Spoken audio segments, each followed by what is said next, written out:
What is up, guys? Welcome to another episode of the Meaning of Podcast. I'm Ace. This is RB3. And this is the podcast where we talk about your favorite directors and the deeper meaning within their films. And this episode, we're talking about possibly the most successful, the most famous Asian director besides, I would say, well, Kurosawa and Miyazaki. Yeah, probably the most influential, but Kurosawa and Miyazaki, I would rank it, and then Ang Lee.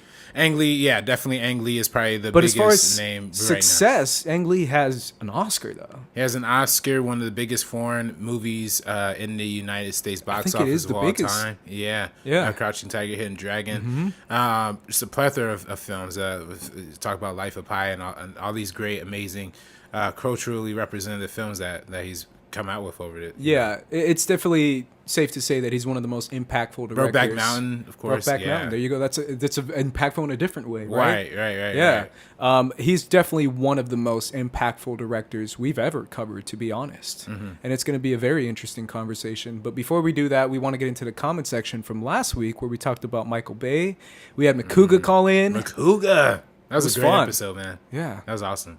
Shout out to Josh Makuga. Go follow Josh Makuga. Josh Makuga for Jeopardy, everybody, please. Give that some hype. Laura H. Horsefall, who's a great supporter of our show. Great supporter. Yeah. Much love. Says RB3 not being able to not able to stop laughing trying to get through the explanation of Armageddon's premise. Says everything that needs to be said about that script. It's kind of true. Armageddon, it's kind of true, man. Armageddon is an amazing motion picture, one like no other. Yeah. Jonathan Peck says, my take on Michael Bay is he's a bit of an enigma for me. On one hand, he has two films, The Rock and Armageddon, in the Criterion collection. He's a major influence in filmmaking. His major influence in filmmaking is West Side Story. And what I describe him as a very honest with films he makes, and he's very honest with the films he makes and the actors he's working with, and even himself will admit that some of his films didn't work if you don't agree with this attitude. Sure. Yeah. I don't know. I think he has a little bit of an ego. Yeah. Well, I think a lot of the great directors have egos to some extent. I don't know to what extent you want to call Michael Bay great, but I think that's my thing. When you look at something like a Kubrick or not Spielberg necessarily, at least not from public persona wise, but usually these guys have enormous egos. So I'm sure Michael Bay just thinks he's just the greatest as well and presents himself as such. I mean, that's what the whole thing with TJ Miller was, right? Like TJ Miller was like, hey, Michael Bay will like yell at you and just like just to get, he's like what did he say? He said it was like a tyrant. He said he's staring into the eyes of a madman. Just taking orders from a madman. He's like that's a great interview because he literally says he's like, I realize that I'm taking orders from a madman. And I was like, ooh. He said something like, it's like if Hitler was like trying to get the shot right or something. Oh, yeah. He did say that. So I think that's high praise. Nah, but you know what? No, I'm joking. No, but honestly, like a lot of directors are strict. Not like, at least not from a public persona wise, you wouldn't know it, but when we work on stuff with a lot of these directors, I mean, I haven't, but like, people like James Cameron, I've heard he has a very strict no phone policy on his sets. Like if you have a phone, he'll like staple it to the wall or something like that. I heard other directors, other directors are very like locked in and set on making sure the process goes as smoothly as possible. Yeah, I mean, I've been a PA in a few film sets, and that's 100% true.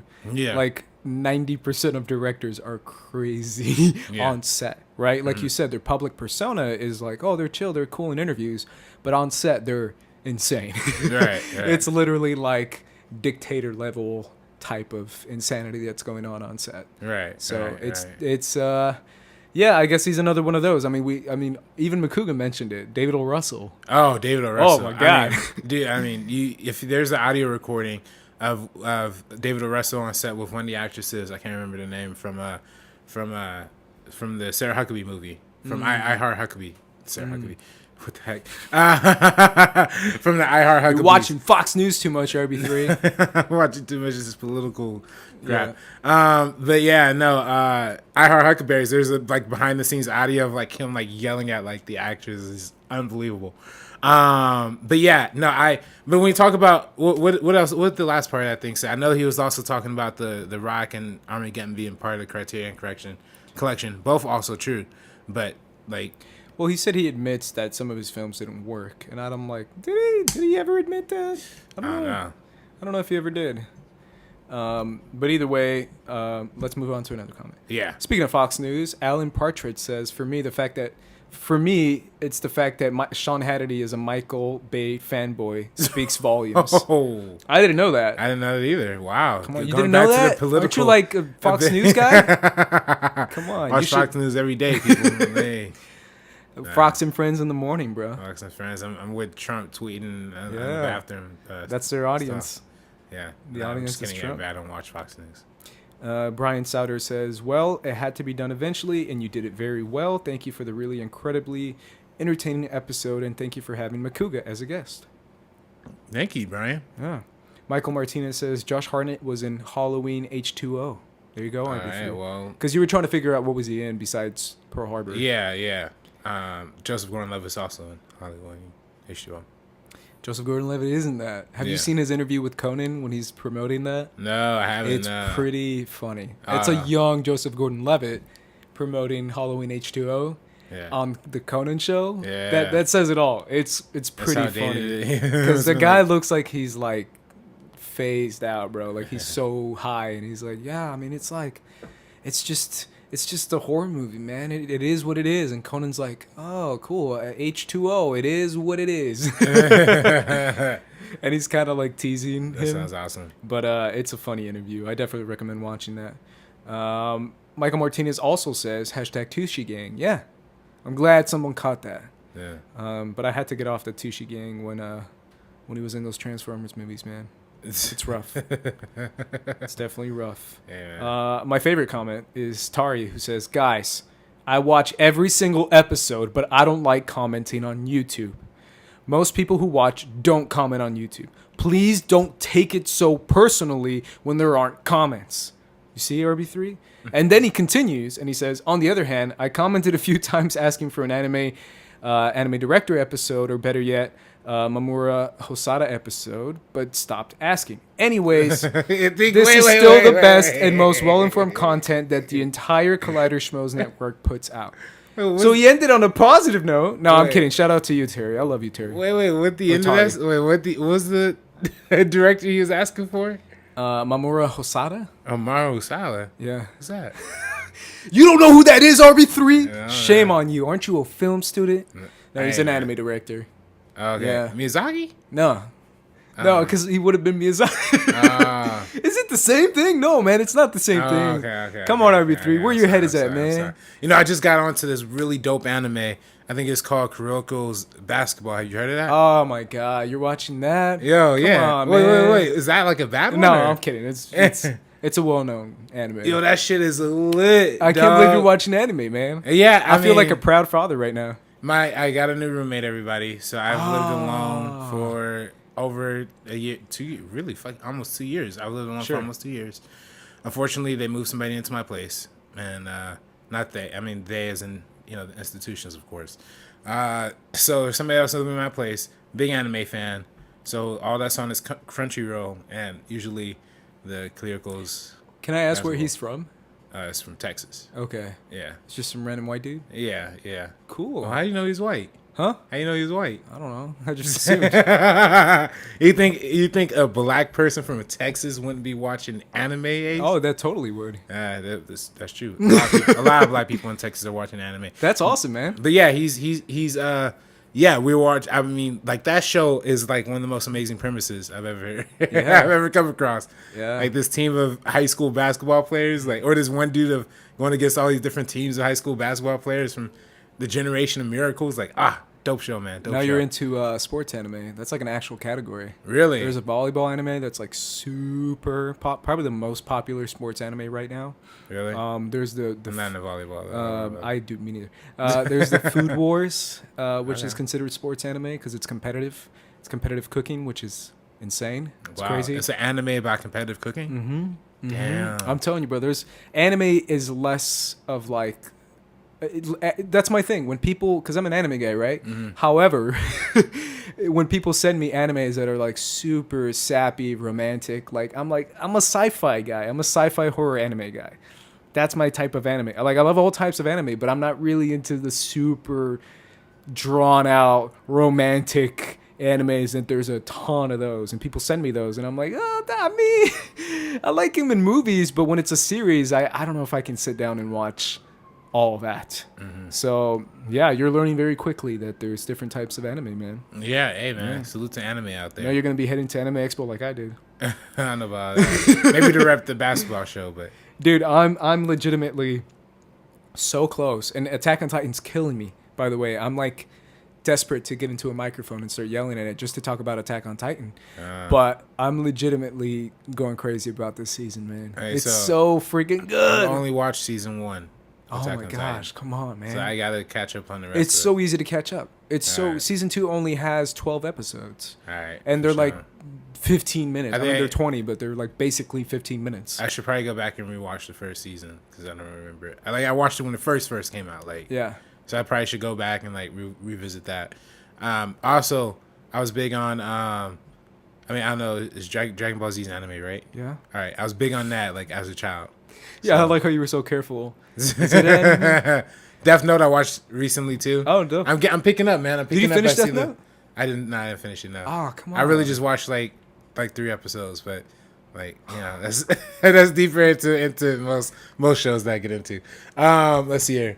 I definitely One Punch Man. I finished. Really? Yes. I'm shocked. And Dragon Ball Z, Full Metal Alchemist. Full Metal Alchemist. I have not gotten. That's a ton of episodes. That's why I forgive you. Yikes. Same with Gundam. There's like Gundam. a ton of episodes, and Yeah. there's also a ton of different Gundam. But series. the dudes in Ready Player One, right? One of them. For which one? Isn't like Oh one of yeah. Yeah, on the big robot. That I dudes. freaked out when that Yeah, happened. yeah. Cowboy Bebop. I've Cowboy Bebop heard of is it. literally only one season, like 20 episodes. That's it. I've heard of it because I heard that's like the inspiration for Brick, right? The Ryan Johnson movie, right? I guess. I don't know. Is it? Well, I think Chris Stuckman did like this whole review on like Ryan Johnson's Brick, and he was like, "Oh, the construction of this movie is very similar to like Cowboy Bebop, like the main characters, like Is it? yeah." And I think like Ryan Johnson said that was like one of his favorite movies. Crazy. So I gotta watch. So I definitely want to watch that because Brick is one of my favorite movies. Now the final one, Avatar. Of course I watched Avatar. I haven't watched Kira though. I haven't watched Legend You of haven't Korra. watched Korra? I haven't watched Korra. Korra's no. I amazing. haven't watched Korra. So good. Yeah. It's definitely a debated topic, but everyone who disagrees is wrong. Hey, It's over. there End of we go. debate. Because for me, it's incredible. Deep into the anime discussion. Wow, we are like 20 minutes in and still no Ang Lee. Ang Lee Yeah. is a Well, director wait, that first- I chose. Yeah, and you chose because we have a very big representative Asian American film that's being released in theaters this weekend called Crazy Rich Asians. Which we saw on Friday, saw on Crazy Rich Friday, Asians, yeah. which made a ton of money over the weekend. I actually thought it was going to make more money considering how packed the theaters Yeah, were. I mean, we couldn't even buy like seats, I like, anywhere, like- struggled to find tickets. Like, it was crazy. California has a very big, Asian population though, so It's silly, I so- think it's the biggest one besides Asia.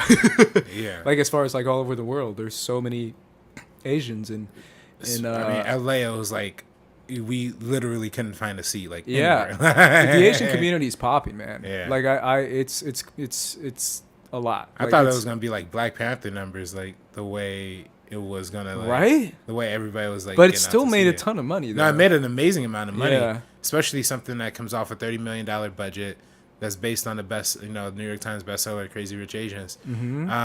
And a lot of times when we talk about Asian film, Asian cinema, we're talking about international cinema, right? Origins from China, Japan, Taiwan, all these different places.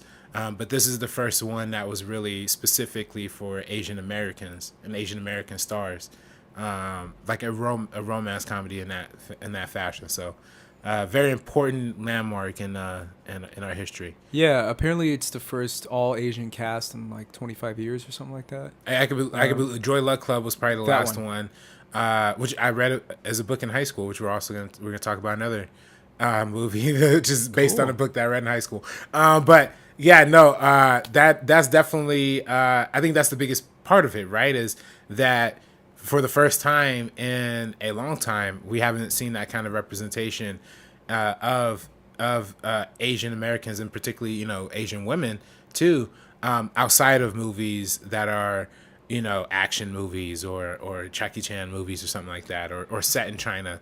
Or actual like foreign language. Or foreign actual movies. foreign language movies. Yeah. So this is the first American kind of produced American. You know what I mean? It's Yeah. it's very rooted in Asian American culture, even though it's set mostly in Singapore. Yeah, and it's run by, directed by John Chu. John Chu, USC graduate, fight on. There you go, USC grad. Yeah. So it's American director. Yeah. American Asian director. So yeah, it's incredibly significant, and that's kind of why I decided to let's tackle probably, like I said before, one of the most famous Asian directors, successful, Right. like of all time, right? Because Yeah. Ang Lee is crazy. Like a lot of people look up to Ang Lee because of what he's able to do with Asian cinema and making that into Hollywood. Because that's what Crouching Tiger, Hidden Dragon was. Like it was a phenomenon. Because I don't know if you remember RB3, because you probably weren't even born. But I remember. And I remember that it was crazy. Like everyone was like, "Oh, Crouching Tiger, you got to see this movie. It's crazy." And I'm like, "Wow, this is crazy how this movie just impacted so much. Like it reached a lot of people." And it was based on Ang Lee. And the fact that he's able to take so many different cultures and different movies, that to me is like the biggest telling factor of why he's such a great director as well, is because he also did Life of Pi, which is all about Indian culture, and you feel the culture throughout that whole movie.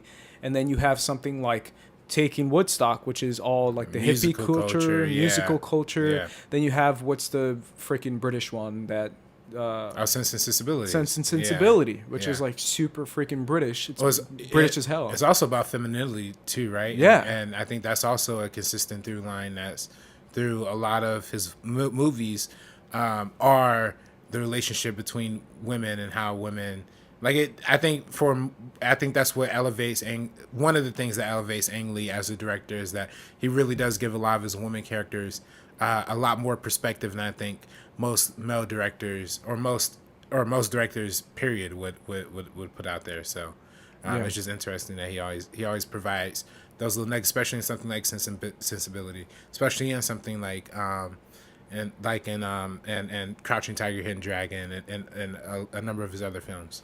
So Yeah. I think that's a very big part of it. And I think that comes from his culture too, because he's a Taiwanese director. Right. And I feel like that is also, I mean, you saw it in Crazy Rich Asians. Like the Asian culture is known for being very family traditional values that they hold Right. very dear. Right. And I think that's something that a lot of people don't know, surprisingly. That's also something that's in the Latin community quite a bit, that people don't really talk about. And it's very powerful and it's very impactful because it takes the cultural norms of Asia, basically, Right. to generalize, and it kind of turns it on its head, especially with LGBT representation, which is not. And Brokeback Mountain. Yeah, right? but I'm saying it's not a big thing Right. in Asia. It's as far as being accepted, Yeah. and as far as, like you said, women, right? Yeah. Because it's a culture that throughout the years has history of like being very like you stay in your position, stay in your place kind of thing. Well, most of his movies are period pieces to a Mm-hmm. certain extent. I mean, Crouching Tiger is definitely one. Sensibility is also 18th century, or is it 17th century? 18th? I don't know exactly what kind of decade that is. But anyway, past So all of them are most of them are The period Ice Storm pieces. is set in the 1970s. 1970s Woodstock, Yeah. also 70s. The Billy Lynn one set in 2012 Oh, that's probably or something. one of the current ones. Yeah, I mean it was still technically a period piece. When is Life of Pi set? I Is don't that current know. times? That's a good question. I have no idea. But that's a good call. And that's actually my first question to you, RB3, because I have questions lined up for you, is what is the underlying factor that makes it an Ang Lee movie? What is the Right. quality that we see throughout all his movies? Well, I think for Ang Lee, as what makes him such a powerful director is his ability to really dive into a particular type of theme. A lot of times those themes are family or tradition or things of that nature, but how he uses all of the elements surrounding that around surrounding the story and incorporates that into the overarching theme, right? Like when we're going to talk about Crouching Tiger, Hidden Dragon later, but a whole theme of that is movement, right? Tradition, right? And that's represented through the wind, through the breezing trees, through the elaborate like movements that everybody's making, through the costume design that's very much fluid and represents fluidity, and that movie's very much about energy, about nature. And I think those are all very prominent and ties back into the themes of tradition versus trying to break the tradition and trying to move forward in one's own life. And what does life leading to death or tragedy, or does it lead to a life after death? Like, these are all questions that we meditate on. I think that's what's consistent about his movies. They're all about life and the purpose of life, the meaning of life, and what do we have to serve like afterlife to a certain extent. And I think that's one of the biggest thematic through lines from a form standpoint, from a director style standpoint. Is definitely elegance. Is definitely a lot of the smooth camera movements. He does a very great job at enabling a genre and trying to heighten a certain genre, to represent where it's originated from, but kind of elevate it and deconstruct it to a certain way. I think Crouching Tiger is a great example of a movie that's fundamentally a pretty basic martial arts movie, but is elevated by the perspective that it owns. Whereas I think Hulk is a horrible example of that whole thing going wrong, because it's trying to be a comic book movie. It's trying to represent the comic book form in the sense of cinema, but that's not really something that can translate very well. So I think overall, I think that's what defines Ang Lee to me as a director. Yeah, and you said it too, and I was going to touch upon it too, that the fact that although he's kind of jumping outside the box of cultural norms, he still seems very respectful of those norms, at least when it comes to representation of it, right? Because we see that all throughout Crouching Tiger, Hidden Dragon, right? We see the meanings behind what is going on as far as why people believe what they believe, but at the same time, it's being able to not necessarily reject your culture, because I feel like that's not the case with Ang Lee, but at the same time, evolve with your culture. Let your culture evolve. You don't have to bury and take away traditions, but at the same time, you don't have to keep the same mentality as far as viewing different people, whether that be women or whether that be, minorities, or whether that be anything else. I feel like he has the ability to say a message of cultural evolution and towards a direction of positivity, and not necessarily towards a direction of just throw everything to the wind and who cares, right? Yeah. I don't know if you agree with that, but that to me feels like something he's always saying throughout his films, right? Yeah. And it's similar. I mean, funny enough, we mentioned the film, but that's kind of what Crazy Rich Asians is saying, right? Because it's still like Constance Wu's character, who I love, Constance Wu, is kind of like the example of that, right? It's keeping the traditions of her Asian culture, but at the same time, she's an American, right? I mean, she does what she needs to do, and she's a powerful woman, and she stands on her own. She doesn't need to submit to the perceived notions that a woman would get during that culture, whatever that may be, right? And that's why she has a relationship with her mom, and she starts to realize that, this is different. Like, this is something that I didn't have to go through, and I don't want to go through, because my mom went through it, and I'm good. But I'll still keep the Asian culture, and I'll still keep the language and the people and the food and everything that makes a part of her. And she keeps that throughout her life, basically, and throughout the movie, obviously. Mm-hmm. I don't know. Yeah, I mean, yeah.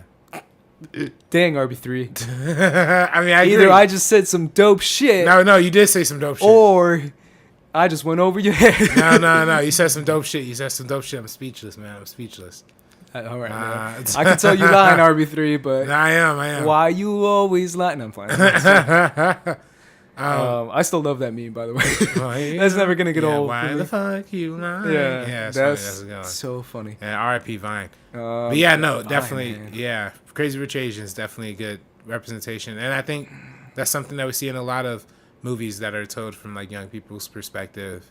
Young people of color perspective, right? Like, that's something that was similar in Black Panther too. Like, Sure. the whole idea of Black Panther is tradition versus like technology, and what's the balance between those two. So I feel like that's something that a lot of marginalized groups have to deal with.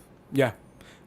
His first 3 films, Pushing Hands, The Wedding Banquet, and Eat, Drink, Man, Woman, are... Romance comedies.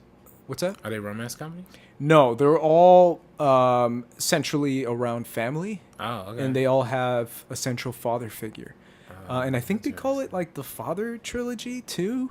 Okay. Someone will probably correct me on that, but it's interesting because I feel like that's an indication throughout his other movies.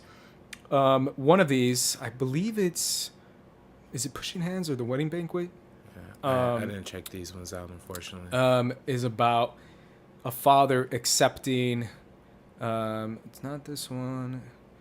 It's probably this one. It's about a father accepting The Wedding Banquet. It's about the father accepting his son who just came out. Oh, And it's an Asian father, and it's an Asian cast. So that is very interesting because it's a different perspective from the setting of Brokeback Mountain. Because the Brokeback Mountain is like Right. Wyoming and Texas during Right. the 1960s and 70s, I believe. Yeah, I think so. So that's like their perception of what society views as LGBT. I don't know what to define it, how it was defined back then, but how they viewed that. And this film is basically how a very traditional Asian father views it, right? So again, we see themes come up throughout the rest of his movies because this theme of fatherhood is even in the Hulk movie. It's throughout. What's the other movie that it's about? I think Life of Pi has Life has of a- has Pi. a lot That's to do another with great that. example of Yeah. even friggin' Brokeback Mountain, right? Yeah. Because I feel like what's his name? Not Jake Gyllenhaal. Heath Ledger. Heath Ledger's character is dealing with what this new realization of himself Does to him as a family man. does to him as a father to I think two daughters. Throughout the whole movie, I don't know if you caught that, Yeah. or if you felt that, but to me, that's kind of what I felt from the movie is the fact that he's like, crap, I don't know what to do because I love who I love, but at the same time, I got daughters, man. Like I still love my daughters, and I want to be around for them, and I don't want to necessarily take his divorce from his wife as an example to just not be around his daughters at all. Right. Same thing in Sensibility too, right? That's very much a traditional type of movie that is also about, the about the father, the patriarchy, right? Like how the patriarchy affects the lives of these young people. So Before we move on to probably Sense and Sensibility, let's talk about a segment that I almost forgot. What's your first encounter with Mr. Ang Lee? Your first time? First time. Okay, first time. First time. That's interesting. I might say my first actual experience knowing that it was an Ang Lee movie. I mean, again, like these are movies I don't know if I saw Crouching Tiger before and just like didn't realize it, but consciously. Because you were like 2. Yeah, maybe. Yeah, or I didn't. I probably didn't see it in theaters, but like on TV or some shit. Yeah. But like definitely for me it was Life of Pi that was like the first time I saw like a true like Ang Lee movie. You know what I mean? And then like going back and seeing the rest of his filmography after. Came out in 2012. Yeah, when RB3 was like 8. Saw in theaters. I saw it in theaters. No, I was an 8. I was a sophomore in high school.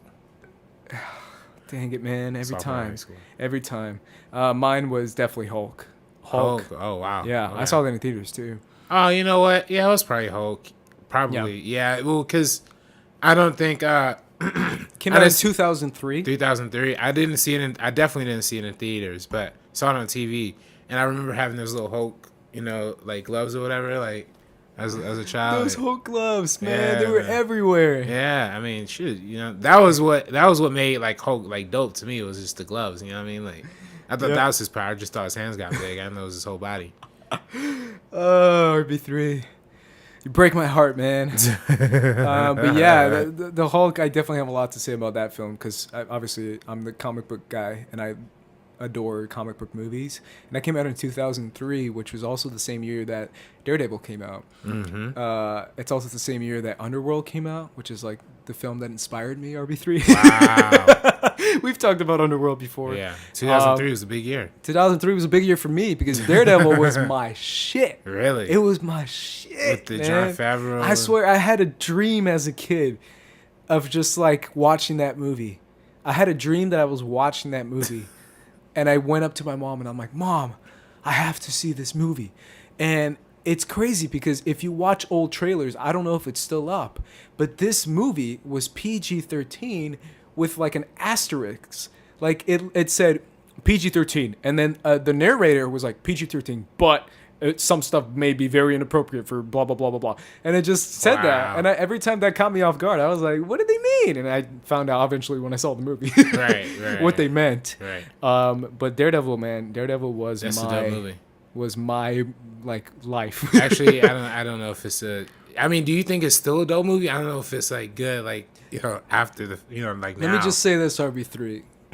If you have a montage with Evanescence playing in the background as you're kicking and punching and putting on a Daredevil suit, yeah. How is that not a good movie, man? That's interesting. That's nice. They should have that in a new Netflix. Evanescence, man. That's my childhood too, bro. Yeah. Freaking Put Evanescence on the soundtrack to the Netflix show. Maybe Netflix Daredevil. Oh, I was gonna say, is it? That would be amazing. Yeah. Yeah. Shout out to Marvel Netflix because I'm not watching RB3 is. anymore. You told me you were hyped for Iron Fist though. What? Nah, man. I'm sorry. RB3 was like, "Yo, Iron Fist, I'm watching that first day it comes out, Hell no. binging the whole thing." I'm good. I'm never watching another Marvel show on Netflix again, man. Um, Done. Let's move on to Sense and Sensibility. This is Sensibility. Okay. Tell me cool. about this movie. Yeah, just picked up the Wikipedia page. So what the Wikipedia page is telling me is that Mr. Dashwood dies, leaving his second wife and her 3 daughters poor by the rules of inheritance. The 2 eldest daughters are the titular opposites. So, what I remember from reading this book and watching this movie, mainly just watching the movie because I didn't really like read the book like in high school. I'm sorry, people. I didn't really read the book in high school. You got an assignment to read a book in high school and you didn't read it? Man. That never happens, RB3. I'm in a real compromising Everyone position. reads the books in high school they're assigned to read. Yeah, nah, sorry. But no, Emma Thompson is actually the writer of this movie, and she stars in this movie, and she ended up winning, if not, I think she was nominated, if not won, the Academy Award for Best Adapted Screenplay for this And this movie. is a Jane Austen Jane book. Austen adaptation. Got it. So, again, Jane Austen is an author who's very much about women oppression, right? Women being under the foot of the patriarchy, being put under the foot of, hey, the money has to run directly through, under the father, and what is left under the patriarchy once the main patriarch is departed, what comes out as in that situation. So I think that's very much a theme that Ang Lee tackles head on in this movie very, very well. But it's also kind of the duality of what can come out of parentage too, right? You have the one side who's like the more, who's the more like logically based, like sister who wants to be more, who thinks more of like, oh, like less, like she has more of an ambition, like it kind of at least perceived in her goes, whereas somebody who's like the Emma Thompson character, who's the more sensible one, who's more kind and more courteous, has different ambitions. So it's just interesting that those two worlds have to collide in the same way that tradition has to collide with the future in the same kind of way. So yeah, I mean, it's very of its time, right? The idea of having a son to inherit what you built, right? I mean, obviously, I'm obsessed with the show Succession. Succession, that's right. Which I've highly recommended to everyone, and I've highly recommended to you personally. You did, yeah. And I love the theme song for that show too. That theme song, doesn't it sound like the freaking Gangster's Paradise, Coolio? Am I the only one who thinks that when I watch it? Because when I'm watching it, I'm like, this sounds like Gangster's Paradise because of the violins, the dun, dun, dun. Yeah. Obviously, it adds the piano, but anyways. And it's all about kind of like inheritance and who gets what and Right. what son gets what. Is it first son, second son, all that kind of stuff. And obviously, my favorite show probably of all time, Game of Thrones. Mm-hmm. Game of Thrones is all about that too, obviously because it's fake medieval, right? Because it's fiction. Medieval times of like during that time, fathers were desperate to have sons because they need to pass. It's the heir. It's the heir to you building everything you built. And what did you build it for? Like that's what Tywin Lannister is obsessed with, because he wants to have a family that shows excellence for years and years and generations to come. Now, what happens when a culture, such as in this movie, doesn't accept that or views women as someone to pursue a man who has money versus actually have money herself? So that's very interesting, and it's very, it's very much of its time with this movie. And obviously, like we said before, it's a period piece.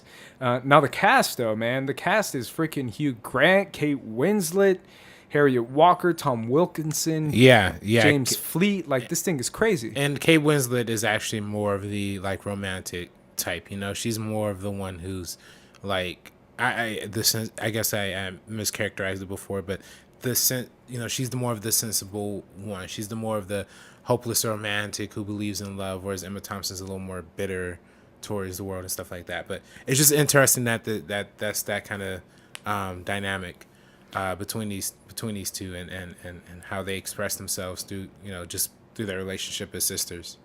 I was just about to ask you, RB3, what are the differences between the book and the movie, but I remembered that you disobeyed your teacher and did it. Oh my God, I disobeyed my teacher. You're like, man, I didn't come here for this. Yeah, I didn't come here to get berated, man. Come on. Yeah. Now I'm in college and I have to read everything. Right, RB3? Well, hey, man. Hey, Leonard Moulton follows me on Twitter, so I can't be saying anything like... Dang, man. I'm still jealous, man. I'm still jealous about that. I'm not, bro. I'm like falling back on Twitter completely, dog. Like, what? I'm falling back. I live for the RB3 hot takes, man. I'm not putting. Give me that RB3 hot takes. Nah, man, they happen on Twitter no more. No. Come I've learned on, my lesson, man. people. Why? I've learned my lesson. Just because you lose some followers? I lost followers. Come on. I lose followers all the time, man. I ain't trying to get yelled at like by no critics saying I'm invalidating their jobs and stuff like that. So like. I'm just going to lay back for a little bit. I just want to see, like, 10 years from now, you're, like, the director of a new movie, and it's like, oh, let's go back on RB3's Twitter account. Yeah. Go all the way back. Well, my biggest fear is people are going to, like, skim through, like, the 200 hours of this podcast and, like, try and find some bullshit on me. So, you know what I mean? Like, man, if that happens, that's going to be... I think it's going to be worse for me. I think it's way worse for me, dude. I feel like I shit on everyone, and I don't mean to. I'm just being honest. Yeah, man. It's good. It's good to be honest, though, man. Yeah. It's good we're transparent. I feel like we're in a position where honesty and transparency is first come. Like, that's the first thing you should worry about. And I also feel that being in a position of podcasting, a world that very few people know about, like the real world don't care about podcasting. So if we ever have a guest on or something, like I've seen other channels, like I listen to other podcasts and I'm like, didn't you trash this guy's movie? And he's like, hey man, how's your movie? And they just don't talk about it. Yeah. I don't know if you've noticed that, but I just love it when people, other podcasts talk about other directors or other films, and then they have the guests on promoting the movie that they don't care about or that they criticize in their review. I listen to The Ringer a lot. I don't know if you listen to The Ringer. I've heard of it. I've never heard of it. And it's just, they have guests all the time of like really well-known, not good movies. Really? Yeah. Like I think they had the director of Truth or Dare on there. And I'm like, Who guys... directed that? I don't know, but they were like, you guys did not give this movie a great review, and you're like, whoa, how is it with Blumhouse? And they're kind of changing the conversation about making it about Blumhouse. That's interesting. But that's my thing. My thing is like, I don't think they care. I mean, they're like, whatever. Yeah. So we're still gonna get jobs, RB3. Hopefully somebody doesn't. But yeah, Twitter, I'm laying back.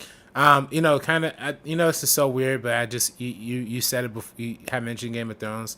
And I don't know, I'm still on the Westworld kick. I got an idea for a Westworld Game of Thrones crossover idea, right? All right, tell me. What if you know how like they've been? I'm only on episode 8 of like season 2 so far, so like bear me if I'm like not knowing exactly what happens next. But like you know how they went to like the the world with like the samurai world or Yep. whatever. I like to call it the East World. Since it's West World. I don't know why they just didn't call it East World, but that's It's called my Shogun World. Shogun World. I Yeah. still think East World is a better name. East World, East, whatever. You know how they went there? Like, I think, what if they went to another like world that was like, and you find out like the creator, like Ford, was so obsessed with Game of Thrones, he created a whole world of it. And you walk into it, and it's all your favorite people. Jamie Lannister, Jason Momoa was back.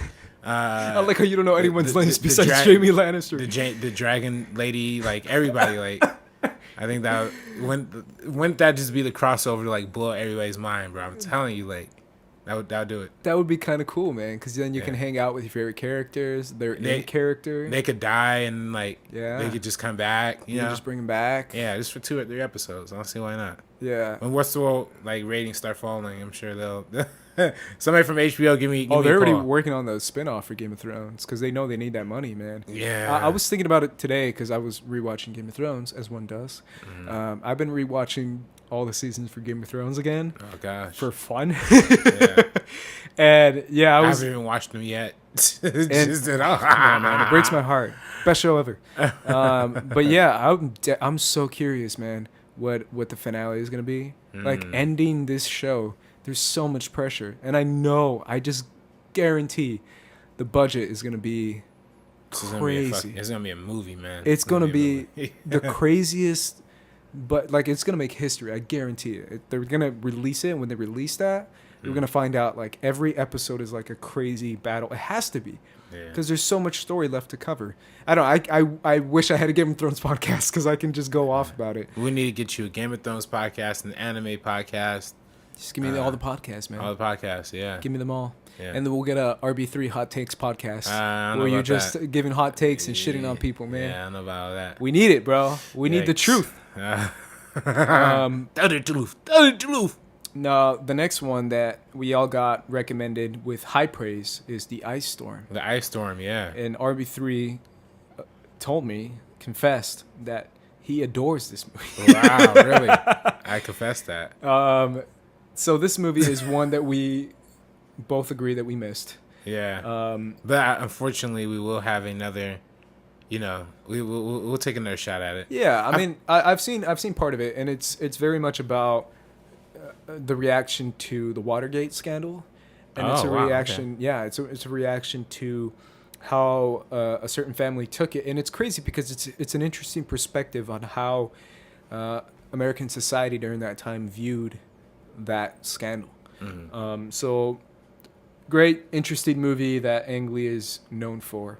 Yeah, the Ice Storm. I think what would be a great idea for an episode, Ace. I'm pitching this to you right now, live on air. Like, what if we did an episode where we went back, picked up all the little movies that we like missed and sprinkled in between all of our episodes, went back, watched those for a week, and then came back and just reviewed them as like a solo episode. You know what I mean? That'd be cool. Yeah, I would like that. Maybe not all of the episodes, but like sure. The ones in which we missed one particular movie that is important. So yeah, maybe we could try that. Yeah. And Ice Storm, Ice is a big part of that new movie Alpha that came out this weekend with the snow dog. That's your connection, man. Well, and I'm just saying, like, that movie is directed by Albert Hughes, black director.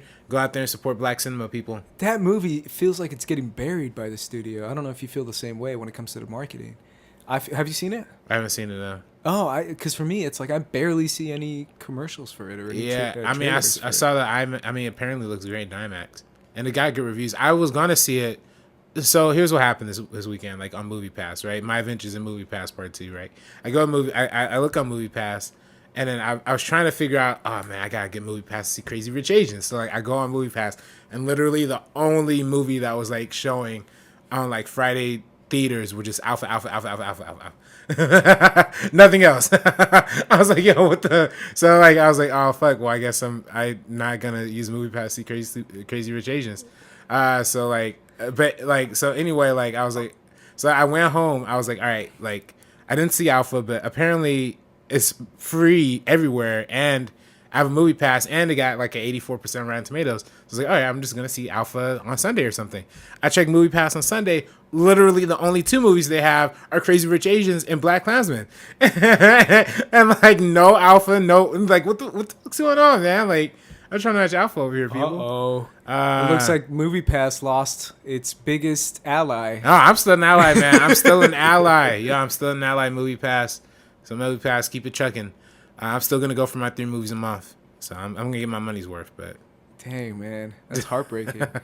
Alpha though, Albert Hughes, director of one of my favorite movies, Menace to Society, and the Defiant Ones on HBO. Is this why you missed JT's birthday party, man? I did not miss JT's birthday party, unfortunately, to watch Alpha. Well, not unfortunately. I didn't. It's unfortunate that I missed JT's party. I was at a set that day. Come on, man. I was deep in the film. Heartbreaking. Ride with the Devil is a film that came out in 1999. Wow. It's about the Civil War, and it stars Tobey Maguire and what's his name?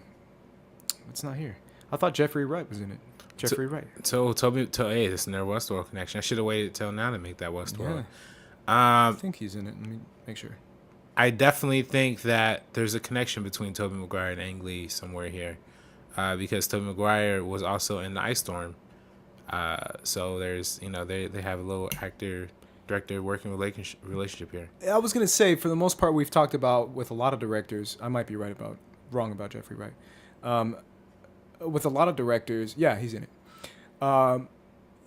He feels, Ang Lee specifically feels like he doesn't necessarily use the same actors over and over again. Because with directors like Tarantino, directors like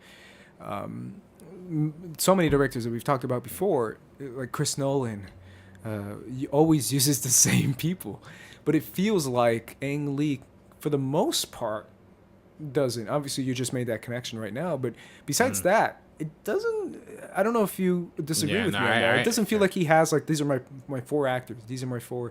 Right. Get him throughout all these movies. Well, I think all of his movies are just so universally different, right? Like he's one of the only directors who can make a, co-Taiwanese, co-Chinese martial arts movie while also making a movie about gay cowboys in Wyoming, while also making a movie about, well, I mean, that's what the movie's about. To making a movie about a music festival, to making a movie about a guy stuck in the middle of the ocean with a tiger, so they're all so universally different. There's not a lot of the connective thread that I feel like a lot of directors would, like a lot of the Tarantino movies are either Westerns or gangster movies, or he has a certain type, so casting the same actors makes sense in that. That's a good point. It's almost a credit to him, right? Yeah. Because that he's able to make such different films.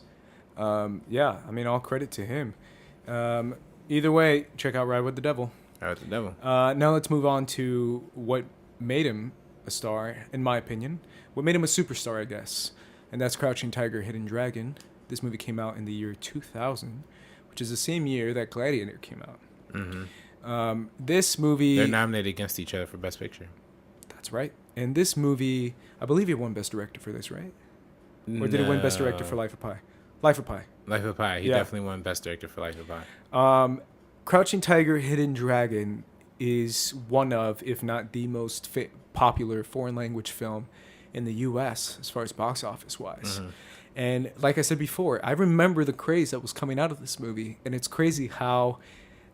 I've said before how much of a kung fu martial arts film fan I am. I've seen a ton. I've seen, obviously, Bruce Lee's my biggest inspiration. Quite a bit of Jackie Chan movies as well. So I'm used to the Chinese, martial arts film. Right. And this movie just took it to another level as far as its popularity and as far as people's obsession with this movie. What do you think it is about this movie that got everyone to pay attention to it so much? Well, I think it's a lot of things, right? It's I kind of mentioned before, the kind of themes of, the kind of universal themes that approaches of life and all these questions that people are answering, but it does it in a very, in a very spectacular way. Like, it's a very beautiful movie. This is a very spectacular kind of journey that's very visual. And I think, beyond most, for most foreign movies, the challenge is most people don't read subtitles, but for a movie like Crouching Tiger, Hidden Dragon, It's not really a movie you really need subtitles for. You can kind of just you can kind of just watch the story and kind of engage in it mostly for for the most part on a visual standpoint. So it's just one of those type of movies. What is it with American audiences and subtitles, RB3? Explain that to me, because I don't get it. I obviously, as someone who's a anime watcher, Right. I'm used to subtitles. I think it's fine. I like to follow along with subtitles in foreign language films. Yeah. Why do people hate reading subtitles so much? Yeah, well, I mean, some motherfuckers don't know how to read, so I think that's the first problem. Once we get everybody to learn how to read, no, I'm kidding. But there are a lot of people that the education system is very unfortunate in this country. But Sure. I think the biggest thing is just people just want to engage. Like, people don't even, people want to watch movies and just kind of turn their brains off. People want to escape from their problems, and like go to the movies and like be free of thought. Like adding the extra notion of reading while watching a movie is probably a lot, for some people, So, I mean, I could totally see why, but I think, there's a reason why this movie transcended a lot more than other movies. Is just because of how illustrious it is in its visual storytelling and how people made the connections to this movie outside of it just being some sort of art house foreign movie, art house, Taiwanese, movie is much more than that. It's much more of a visual, spectacular, epic to a certain extent, but also very universal to a certain extent too. Yeah, this movie is what stands out the most in this movie, obviously, is the wire work martial arts, Yeah. which is like an art within itself for people who don't know, because there's definitely different types of martial arts on films, but wire work is a very specific type, and this movie takes it to another level, basically, where basically the protagonist in the film can fly, essentially. I just love watching this movie and seeing everyone just go, peace, and they just fly. Because to me, that's like the most anime thing, too. It's like, I'm piecing out of this, woo, and just fly away. I'm surprised, like, no one actually made that noise as they were flying. I'm like, woo! Like, I totally would. But that's one thing, because obviously the martial arts action in this movie stands out. The fight scenes, right? Because it's so incredible. Right. And think about it. The Kung Fu martial arts wire work stuff wasn't really a thing until The Matrix, when it came to American Hollywood films. Like, Hollywood wasn't really taking that type of films. But The Matrix made it so freaking famous that everyone wanted to do that now, like in the other films. Like, obviously, like the films I mentioned before, the Underworld and Daredevil had some wire work in it as well. And this movie, like I said before, it took it to another degree where the entire movie is focused on the martial arts style of the wire work. I also love how this movie has some very over-the-top moments, if not everything is over the top. But the fight scenes where people realize certain fight styles, I don't know why I always find that kind of funny, that you can recognize fight styles just by fighting someone. And that's the first thing that Michelle Yeoh's character says to Ziya Zhang's character, I think is her name, where she's like, "How did you know wounded?" And I find that funny. I don't know why. But that's what stands out the most in this movie on a visual scale. However, on a story scale, it's what we've said before. It's the fact that the entire movie is about what a woman that has that much power, which is Ziha Yang's character,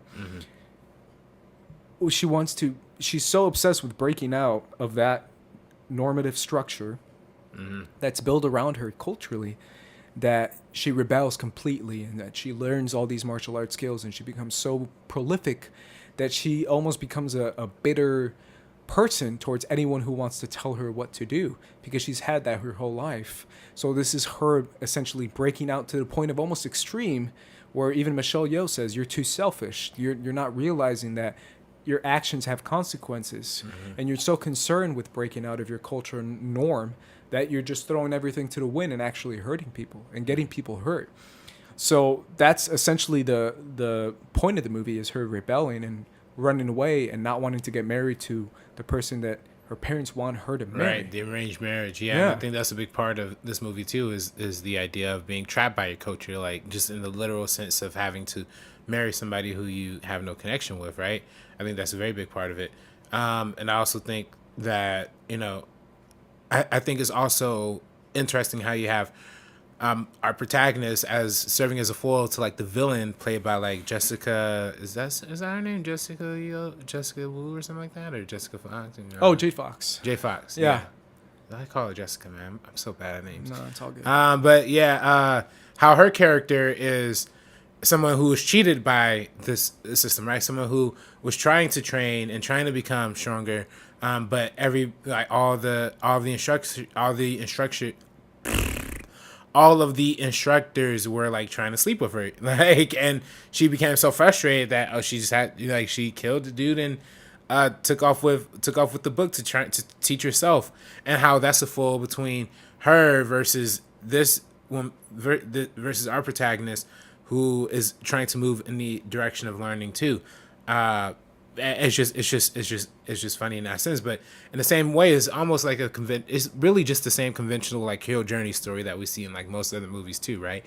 Somebody who's reluctant to get into action, but realizes that they possess the abilities that no one else necessarily possesses, and uses that to strive and conquer. Yeah, I mean that's essentially.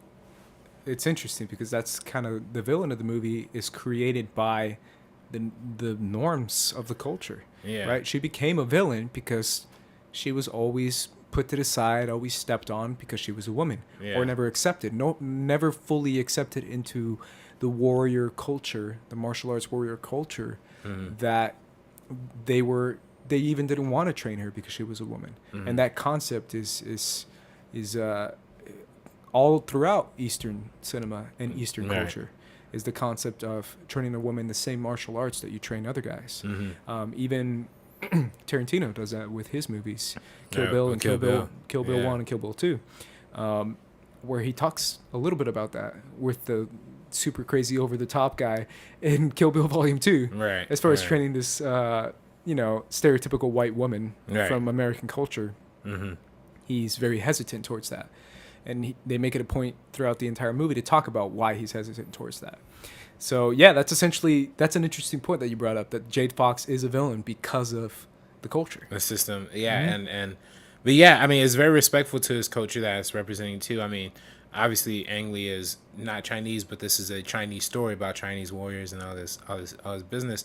And it definitely takes influence from, Chinese cinema and Chinese film culture as well. And I think, you mentioned Kill Bill. I think Kill Bill is an example of a movie that's a direct descendant of Crouching Tiger, Hidden Dragon, in the sense that, a movie like Kill Bill probably wouldn't even get greenlit if a movie like Crouching Tiger, Hidden Dragon didn't come out in 2000 and made $100 million in the United States and won 4 Academy Awards.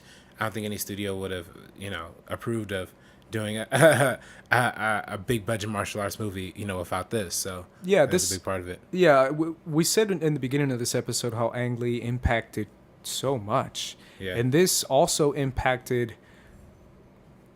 foreign films coming into more Hollywood forefront. In my opinion, I feel like it gave a chance to other Eastern cinema, Korean films, for example, which are super popular. Yeah, Japanese films.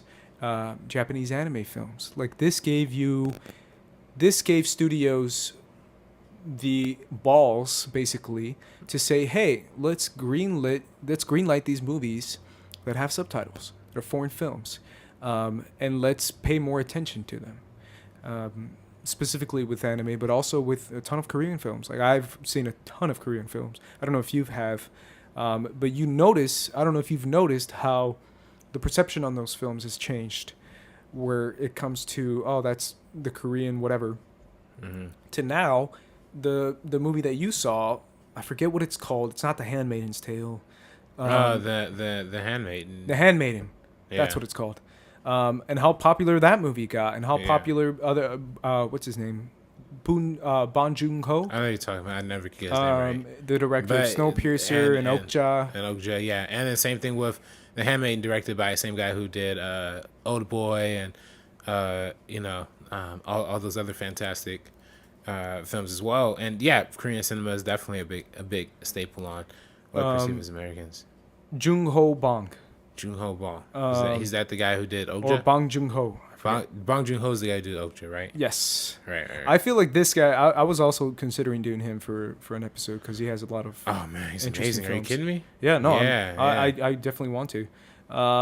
Maybe even our next one. Who knows? But his popularity, I feel, is a direct descendant of the power of Ang Lee, basically, and his impact in Hollywood. I don't know if you agree with that, but I feel. Well, I think what's interesting about Ang Lee is that he made a career of making American movies before he went and made Crouching Tiger, Hidden Dragon. It was more of a going back to not necessarily Taiwanese roots, but to the Eastern roots, right, of like the Asian culture, kind of deal. He's going back to that as opposed to something more American and commercial and stuff like that. So it's just very fascinating to me. And, this movie ended up winning. It was nominated for Best Picture, like I said, against Gladiator. It also won Best Foreign Film, which a lot of people say was just like the consolation prize for like not winning Best Picture. But it's also fascinating to think in that sense in the context of today's Oscars, because today, at least back when this movie came out, there was Crouching Tiger, Hidden Dragon, and Chocolat, which is not necessarily a foreign movie, but mostly French, right? Like mostly in French language. Two foreign movies that are nominated for Best Picture. Crouching Tiger ended up winning Best Foreign Movie or whatever. But is that just seen as consolation prizes? When we look at today's movies, like, will that kind of same fate be bestowed on movies, like not just foreign language movies, which kind of already is. You don't see a lot of foreign movies nominated for Best Picture, but animated movies as well, now popular movies too.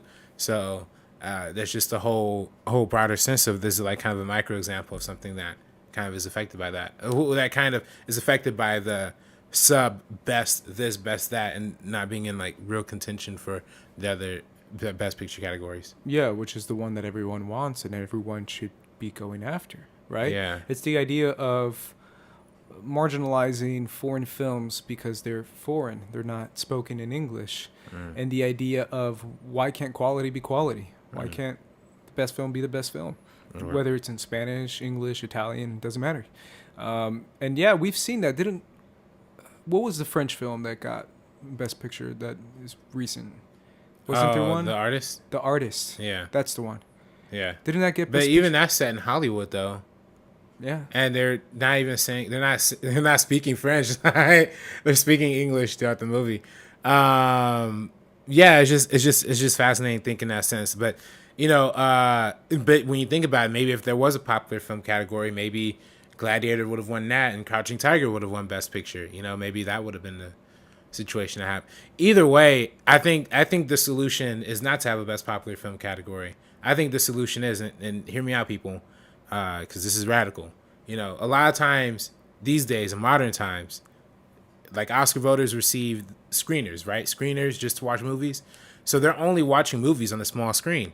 What if, and back when movies like Gladiator, Crouching Tiger, Titanic, when these big gigantic movies were winning Best Picture, they were forced to have to watch those movies on the big screen because they just didn't have screeners. They didn't have like DVDs to send out back then. So my proposal is cut back on the screeners, get people into the theaters, make people watch movies. I don't like Blade Runner 2049, but I'm sure if there's a bunch of Oscar voters who saw Blade Runner 2049 in IMAX 3D, they feel a little differently about it if they just watched 5 seconds of it on their TV, So that's my opinion. That's never gonna happen. You know that. Yeah, it's never gonna People love those screeners, man. Yeah. I have friends in SAG. I have friends in the DGA, and those screeners are clutch. Yeah. Those screeners come in quick, and people live for that stuff. Yeah. I saw an episode of Adam Ruins Everything. I don't know if you've seen that show when he talks about the Oscars and how it's all about money and campaigning. And screeners is something that he actually focused on for a little bit, where he talked about like, how can you not, man? I mean, you get a screener, it's got like a cool little thing. Sometimes it comes with a gift, like a little memorabilia type thing. Yeah. I mean, at this point, that's a huge issue, and I'm very like I've talked about a million times, is traditionalist. I'm so traditionalist when it comes to watching a movie in the theater, which is why we had that debate about Netflix, and I have a very passionate take on that because I do feel like it makes a ginormous difference watching a movie in your house and watching it in the cinemas. Like it'll make, like, it made a difference for me watching all the movies that I saw last year. Like Get Out. I don't know if I would have loved Get Out as much if I watched it at home. I'm sure I would have thought it's cool, but having the audience be there and being crazy for it, and our reactions were like yelling back at the screen. I felt like we were in it together. We were Daniel Kaluuya's character. We were Chris. We were like, I don't know. It felt that way. It felt like like an event type film. And I don't know if I would have enjoyed it as much and said it was my favorite movie if I saw it at home by myself while I was cooking and texting. Yeah. I don't know. That's a whole different conversation. Yeah. Either way, what is it called? Popular film category is the know. Dumbest thing. I still think it's so dumb. Yeah. Hey, people go to theaters, people. Come on, man. Oscar voters. Quality is quality, like I said before. Whether it's a comic book movie or whether it's a small movie about racist people. And you really honestly can't tell me that Gladiator is like a significantly better movie than Black Panther. Like, honestly, you know what I mean? Like, significantly, like in the terms of like Black Panther's like an 8, Gladiator's like a 9. You know what I mean? It's not like Gladiator's a 10 and, you know, Black Panther's like a 4. You know what I mean? Like they're close in scale. Like, I think it's comparable reasonably. You know what I mean? Sure. To a certain extent. Like, I'm with you. I'm with you. Gladiator is one of my favorite all-time movies. I've said that before. No, right, of course, yeah. I mean, but it's not like Citizen Kane, though. You know what I mean? Yeah, like, I guess. Yeah. I saw that. What's his face? Colin Jost from SNL got a lot of shit for saying something about the popular film category and how he's like, why can't cool movies win Best Picture and stuff? And people trashed him on Twitter, and I still don't get why they trashed him on Twitter. Yeah. I don't know. I don't understand why people get mad about stupid stuff. Either way, we're moving on. To, speaking of comic book movies, his next movie that we're going to talk about is Hulk. I was going to say The Hulk, but it's called Hulk. Yeah. RB3. Oh, I heard you got thoughts on this movie. Do I have thoughts? I heard you got hot takes on this movie. I have a hot take on this movie. You told me just by your looks, man. Tell me why you don't like this movie, RB3. Ready, set, go. Well, I mean, I don't know. I actually don't even like really remember all that much about it. Like, honestly, like I definitely know I watched it. I definitely remember. I remember the standout things. Like, I remember the mutant dogs. I remember the fatherhood. I remember, his Eric Bana as the Hulk, and he's like going across like the military base, like wrecking shit. I definitely appreciated that stuff. You know, CGI is not looking good on this movie. Does not look good on this movie. Did not hold Doesn't up. hold well. up. Yeah. The comic book panels are definitely memorable. That's something you can never forget. Who's the co-star in this movie? Isn't it Jennifer Conley? She plays Betty Ross. Betty Ross. And then yeah. it got changed to Liv Tyler. Liv Tyler, also very beautiful. Yeah. Both actresses who we featured heavily, one in our Darren Aronofsky episode, one in our Michael Bay episode. That's right. There you go. Yeah. Liv Tyler changed my life, man. Yeah. She changed it. The Hulk is definitely a character that it's deals Hulk with... RB3. I'm sorry. Hulk. Well, I mean, the Hulk himself, the Bruce Banner. Oh, okay, yeah. Is a character who reflects the Jekyll and Hyde, split personality, right? Like, dueling between someone's inner anger and outward persona, the hiding of it. I don't know, man. I'm grasping. Dang, RB3. I was waiting for some hot takes. I was ready for some crazy stuff, and you're coming at me with gibberish, bruh. Gibberish? No, I'm playing with you, man. That's how bad. Here's my thing. That's exactly how I write on my college papers, by the way. So the Hulk, I'm gonna call it the Hulk. Screw it. Hulk is a movie that wasn't very well received, right? Mm-hmm. It's a movie that I remember the reaction from it coming from people like my parents, specifically my mom. Wow. Where she was like, "Oh, I love the freaking TV show, the Lou Ferrigno TV show that would play. Mm-hmm. I can't wait to see this." And then the reaction being like he doesn't look real. It was so that comic book panel stuff, man. Yeah. Is the number one thing that just sucked me out of the movie. Just took me out of the movie. And I get what Ang Lee's going for. Because I feel like when Ang Lee was approached for this movie, or if he approached the studio for this movie, I feel like he specifically wanted to say, I'm doing a comic book movie. Let's make it look like a comic book. And it just didn't work out. I mean, that doesn't always work out. I mean, he wanted to be stylistic with it. But I feel like that's the number one thing that took me out of the movie. Like the scene where the bomb blows up behind the guy and he goes, oh, and I'm like, oh, it doesn't look great. Like it doesn't, the tone feels like it's stretching too much between fatherhood and death and destruction and becoming someone you're not and all this stuff. And then it goes to a comic book panel of a guy making a face at the camera and making a still face and then spinning it around. And it's like, oh, I don't know if this is good. That's the biggest thing that stands out for me. And also, the biggest thing that stands out for me is that video game, man. Did you play that Hulk video game? I did not play the Hulk video game. No, that thing was fire, man. For the PS2, I think it was a PS2. PS2. That was one of the coolest games I've played like throughout my entire childhood. Wow. I love that freaking game. And it inspired, obviously, other Hulk games that came out that people liked, where you're literally just a Hulk and you're tearing shit up. You're smashing stuff. You're smashing tanks. And it's one of the most fun games I've remembered playing as a kid. And for that reason, by itself, I will give all the credit to Mr. Ang Lee for giving me this movie just for that video game. Great movie for a great video game. Hey, man, those memories that I had of playing that game was epic. Now, I do remember having Spider-Man 2, the video game. That's superhero video game of all time. And then I also had Spider-Man 3, the video game too, which was actually kind of the same as Spider-Man 2, but the worst. I had the X-Men Origins Wolverine video game. That one was super bloody. That was M-rated. Was that X-Men Origins Wolverine, or was that just Origins. Wolverine? It had nothing to do with the movies. I think it was X-Men Origins. Because there's or it came out around the same time. I don't know. Like it definitely came out around the same time, but I don't know if it's like the Wolverine. If it was just called the Wolverine. Like I know there was also a very specific Wolverine just game itself. That one, yeah. I think that's what I'm thinking about.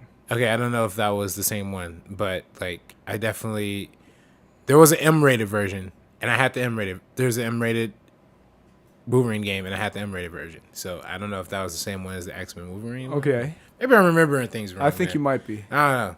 Because I don't think they made it M-rated for the movie. Maybe not. Yeah. Actually, I think maybe I had both games. I don't know, man. I don't know. I don't remember games. You know what I did as a kid? I traded in games. Like every time I would just play it and then just trade it in. What was that place called? GameStop.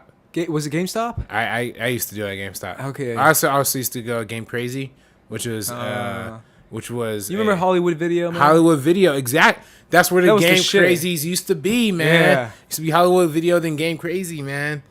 Yeah, man. I feel like they were way more clutch than Blockbuster. Oh, 100%. Because Blockbuster was like, oh, we have the movies, but when it came to video games, I was like, y'all ain't that cool. Yeah, that was whack. That was super whack. Yeah, I remember renting games was the shit. Dude, growing up. Yeah. That's all we did, man. I used to do that for when I had I had a GameCube, and I used to bring games for that like all the time. It was a little different because like for PlayStation, I didn't necessarily like rent those. I just like bought them and then like sold them like GameStop, and then like we get like I'll sell like 5 of them that I like already beat, and then like give them back and then like sell them back for like one new one or whatever. Like that's always what I did as a kid. So I literally have no idea what games I played. Like so I'll just shuffle through them and just trade them off. Yeah, except for the ones I really like. Movie games were my shit, man. Yeah, I had a ton of Star Wars games. Obviously, I've talked about the Star Wars pod racing game. Shout out to the Star Wars pod racing game, right? Which came in between 1 and 2, episode 1 and episode 2. I remember buying that game. This is the game I'm talking about, by the way. That's the cover for it. Oh yeah, I remember seeing the cover for this everywhere. Yeah, I definitely remember that. The shit. It was so freaking cool.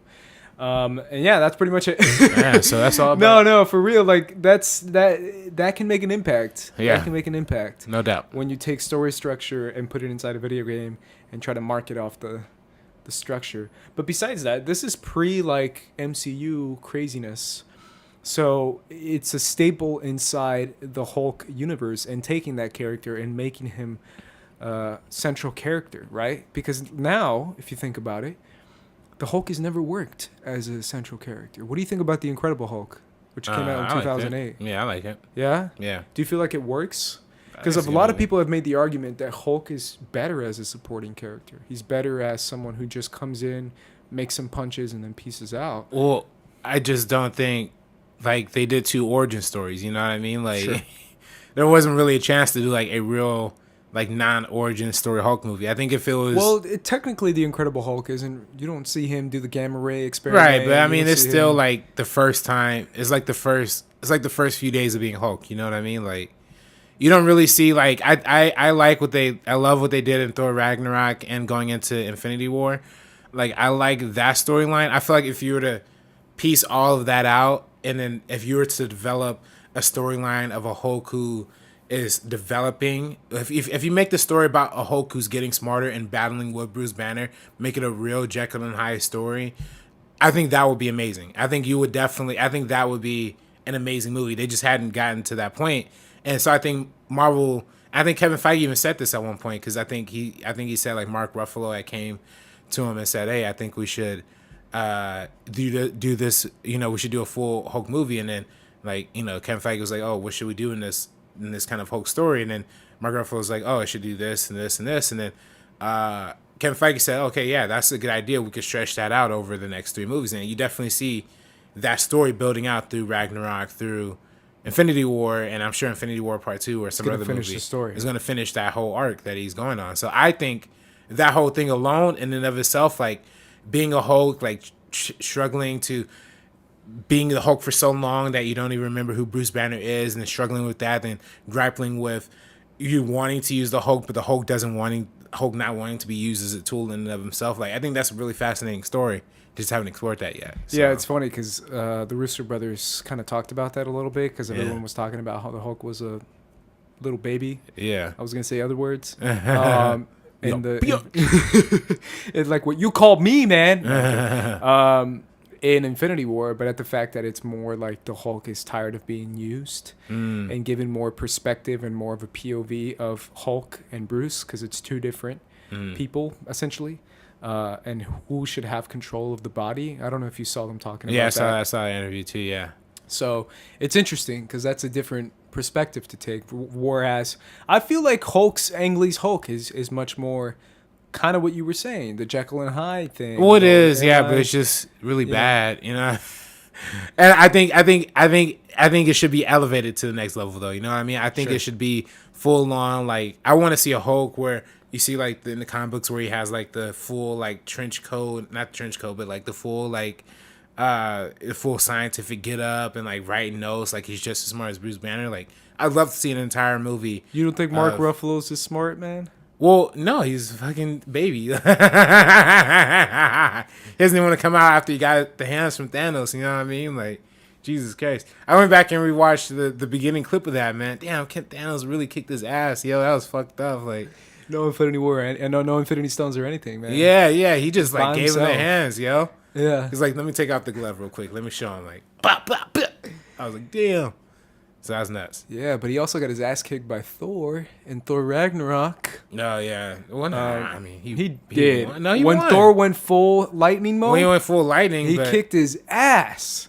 Yeah. He freaking made him see stars, bro, and made him see lightning. But then, when the fight ends, you just see, Thor going up for the big thing, and then Hulk just like kind of grabs him. We don't know what happens after that point. No, it's you're missing. Yeah, no, it's freaking what's his face? Not the Collector, the other homie.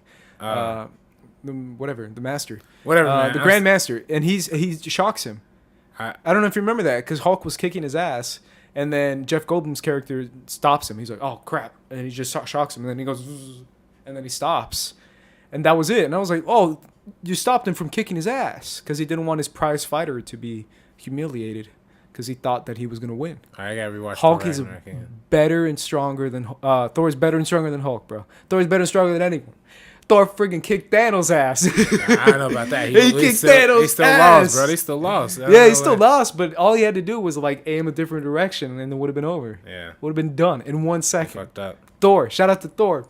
Pop figures right there. But either way, It's everybody's fault. Infinity War happened. It's Star-Lord's fault. It's Thor's fault. it's not Thor's fault. It's totally Star-Lord's fault. I see that, but not Thor, man. Come on. Don't start with that, man. It's totally Thor's fault. But yeah, with Hulk, it's interesting because it's kind of difficult to. I feel it's difficult to tackle that character. I personally feel like it's not necessarily. No, it's tough. Yeah. The most interesting character to make a movie about. Yeah. Because it's literally a black and white character. And similar to that movie, he made a very similar film called Brokeback Mountain. Yeah, very similar. Yeah. Dealing with the duality of life and Yeah. I don't know. Brokeback Mountain is a movie that came out in 2005 starring Heath Ledger, R.I.P., and Jake Gyllenhaal. My first thing about this movie, those are two future legends, man. Yeah. Those are two. I mean, Heath is already a legend, but I'm telling you, man, Jake Gyllenhaal is a different level. He's a monster actor. I've been, singing the praises of Jake Gyllenhaal for years. Yeah. Shout out to Nightcrawler. Nightcrawler, I feel like he was the best actor. Yeah. Another X-Men character. Yeah, well, no, I'm talking about the movie. But Nightcrawler, even the freaking Boston bombing one he did, he was amazing in that movie. Oh, and no one saw it. Hero or something like that? I forget what it's called, but no one saw it. Yeah. It's so good in that. Either way, Heath Ledger is what, in my opinion, steals this movie. But this movie meant a lot when it came to, as we talked about before, representation. What do you feel like the impact was on Hollywood films, and how, especially how, Oscars, Academy Awards views certain types of films? Well, I mean, definitely, just speaking on the movie, I guess on his own, I think Brokeback Mountain is a very important a very important landmark in cinema, not only just because of its portrayal of LGBTQ issues and, gay issues, but I also think in its setting, right? Like in its setting of rural Wyoming, and telling this romance tale through sheep herders and all, and non-conventional kind of people. I mean, these are stories that we don't necessarily hear from in general, let alone two individuals who are deeply rooted, because essentially, we talked about tradition a lot. This is essentially a movie about American tradition, right? And American traditionalism in the farming and the sheep herding, and being the old school definition of masculinity, right? Especially living in the rural areas that they live in, but then grappling with was not associated with masculinity and homosexuality, right? And coping with that, especially in that time period, during that time, not progressive when it comes to gay issues, and not understanding of those things, to which where the characters often think about the consequences of them being together, but ultimately looking beyond that for the romanticization of love, right? And we talked about earlier how Sense and Sensibility is a movie about how you have one who's more of the logic based, more of the headstrong kind of person, and the Emma Thompson character and the Kate Winslet character who's more of the sensible, sweet, caring, romantic person.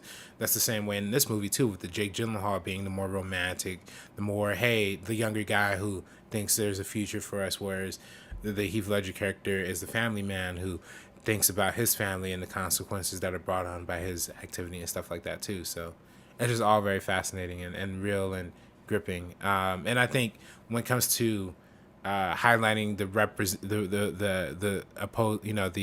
oppressed group, the marginalized group of the LGBTQ community, is also putting a shine on the Oscar recognition for it too, right? On how big of a thing that ended up becoming, right? How I think this movie kind of set up a thing where there is a more traditionally inclusive gay movie, and not gay movie, but a movie that represents gay rights or gay issues, usually getting nominated for Best Picture. So I think this movie definitely set it off, and it won Best Directors too. It won Best Director, which is another controversy. It didn't end up winning Best Picture.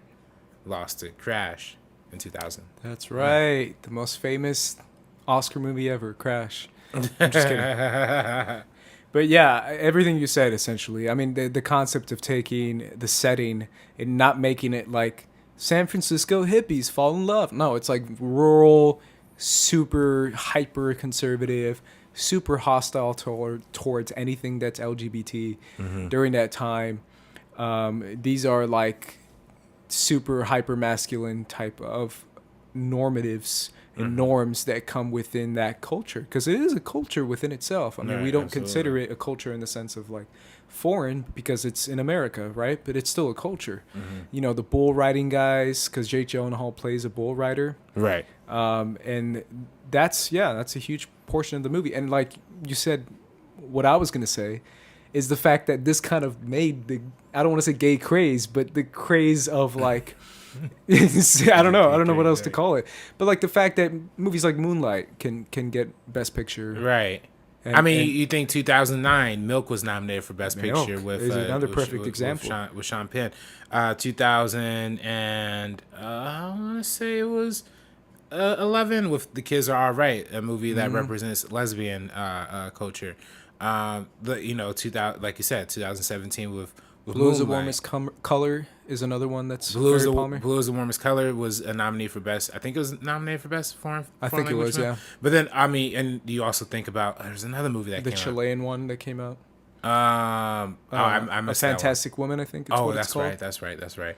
That's Call the Me most by recent. Your Call Me by Your Name is another example. And I mean the example. I mean we go through and through a lot of examples of those kind of movies, and I think that's a very important piece of what should stand to be represented in cinema in general. So I think that's very, very progressive, and a lot of times we don't, there's still a high like underrepresentation of LGBTQ characters in mainstream movies anyway. I know that now there's a lot more of a conversation, and including openly gay characters in mainstream blockbusters now. When we talk about Disney movies, or because they had the whole thing with they recently announced somebody was like openly gay in one of their movies or something like that. What was the movie that they said? I forgot. They said a movie. Yeah, you're right, but I forget which one it something was. Something like that. But it was. But then also, I mean, they play around with it a lot too, like with Olaf and Beauty and the Beast and Lando and Solo. Was not that necessarily gay, but I don't know. I almost feel like they use it as a crutch, in my opinion, but that's just my opinion. Yeah, they almost use it as like it's fake a marketing. Yeah, thing, where it's like it's good. Is it? It was never really gay in the movie. Right. This isn't gay at all. Right. Like that's what I thought in Beauty and the Beast, because I saw the whole film and I'm like, there was zero gay. That was. I don't even know why I brought in Beauty and the Beast while we're talking about a serious movie. Hey, Brokeback Mountain. But I'm just saying all to say that Brokeback Mountain is one of the more influential movies to come out of Ang Lee's filmography, without a doubt. One of my favorite stories coming out of this movie, and it's a story I heard a long time ago, so I might be getting the facts wrong.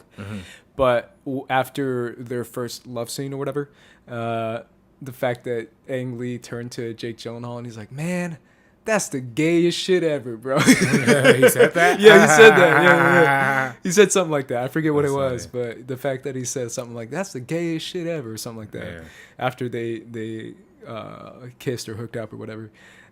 That to me is funny, because I think that's like the funniest, most noticeable thing in the movie is the fact that the guy making the movie is okay to joking about it, even though it's a hyper serious, very dramatic movie that talks about what happens to your family, what happens to your upbringing, what happens to your life, what happens to your kids, right? The fact that he's dealing with this issue, especially Heath Ledger's character. Even Jake Gyllenhaal, though, is dealing with his own stuff. But Heath Ledger's character, especially with his daughters. I love the scene when Jake Gyllenhaal's character gets mad at the grandpa. And he's like, "Sit your ass down right now." Even that is like showing his like masculinity to a guy who's kind of overlooking him.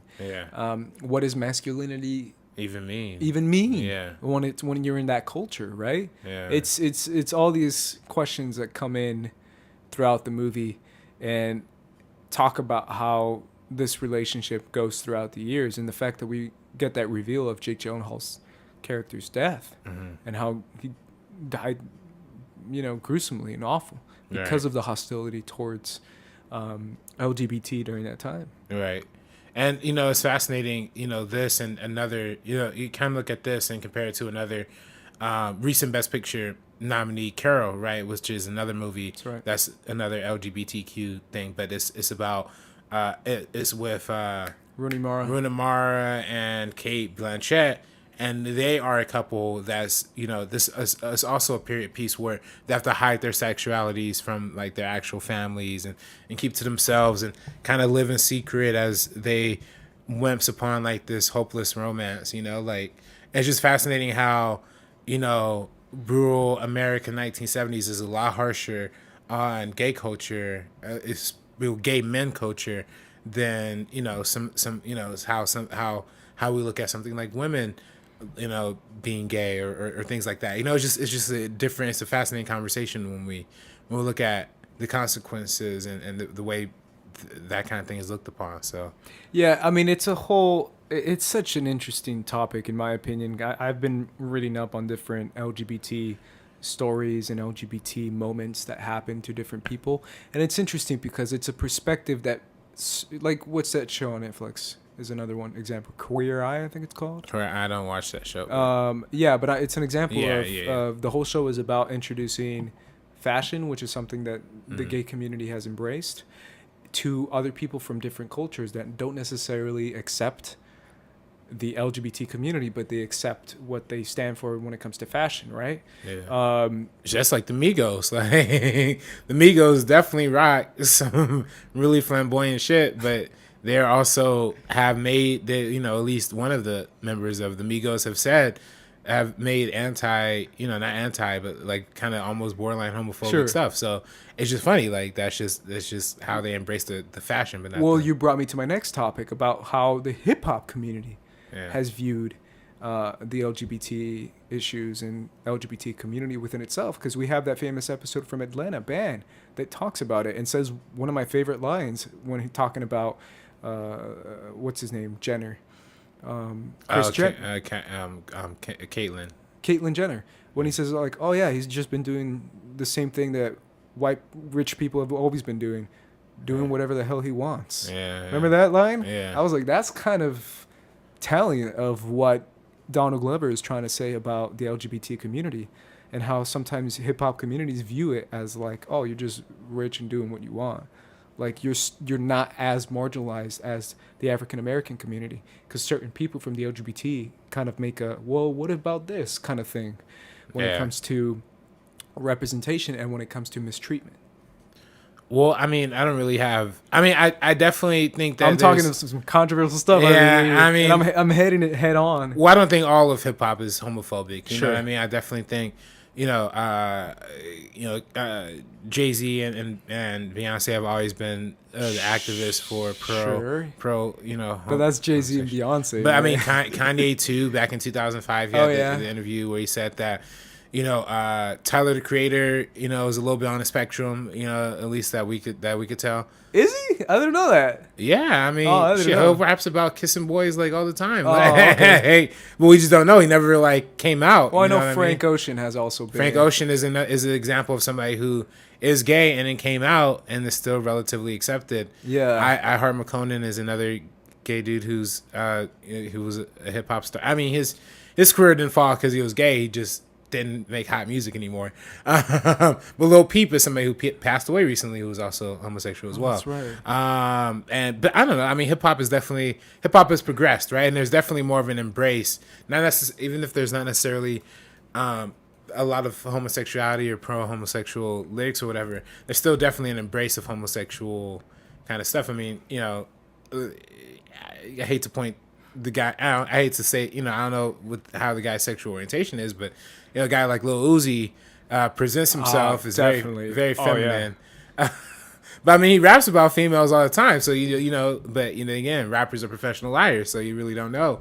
or you don't know if he's bi either. So I don't know what his deal is, but he definitely represents a more feministic, more flamboyant type of thing. So I don't know. Yeah, I've shown. I don't know if I've shown it to you, but there's a YouTuber who like has like a running series. It's like a 30-second clip or like a 1-minute clip of like his roommate listens to like a guy for a week and what happens to him. Like he did one with XS Tentacion, and then he did one with Little Uzi. And he's like, "Hey, yo, man, what you rocking, man? Oh, I'm on that Little Uzi shit, bro." And then he comes back in his room and he has like a wig on. He's like, "I'm dancing Little Uzi," and he just does like a super flamboyant. It's so funny, but it's kind of true. Yeah. Especially because every song that comes on of Little Uzi, like what's it? Please tell me it's Little Uzi. Look at my rollie. Look at your rollie. That's small. That song is like, bro, I'm dancing too. But the fact that that's kind of the perception that he brings into his music, and I laugh because I still think of like the E! News interview with Lil Uzi. Have you seen that? Yeah. When he's on the red carpet. Oh my god, it's so funny. And also, I'm laughing too at the. Did you see the A$AP Rocky with Jason Collins? Oh no, you haven't seen. It's the funniest meme that I've seen in the past 2 days. It's basically A$AP going off on the stage for some award show. I forget what it is. And he's out there with Jason Collins. and he's talking about like marginalized people, and he's like, "Oh, we've been marginalized for this, for that, for this," and then he points to Jason Collins and he's like, "Homosexuals." And then the camera does like a little close in on Jason Collins' face, and he's like, "Okay."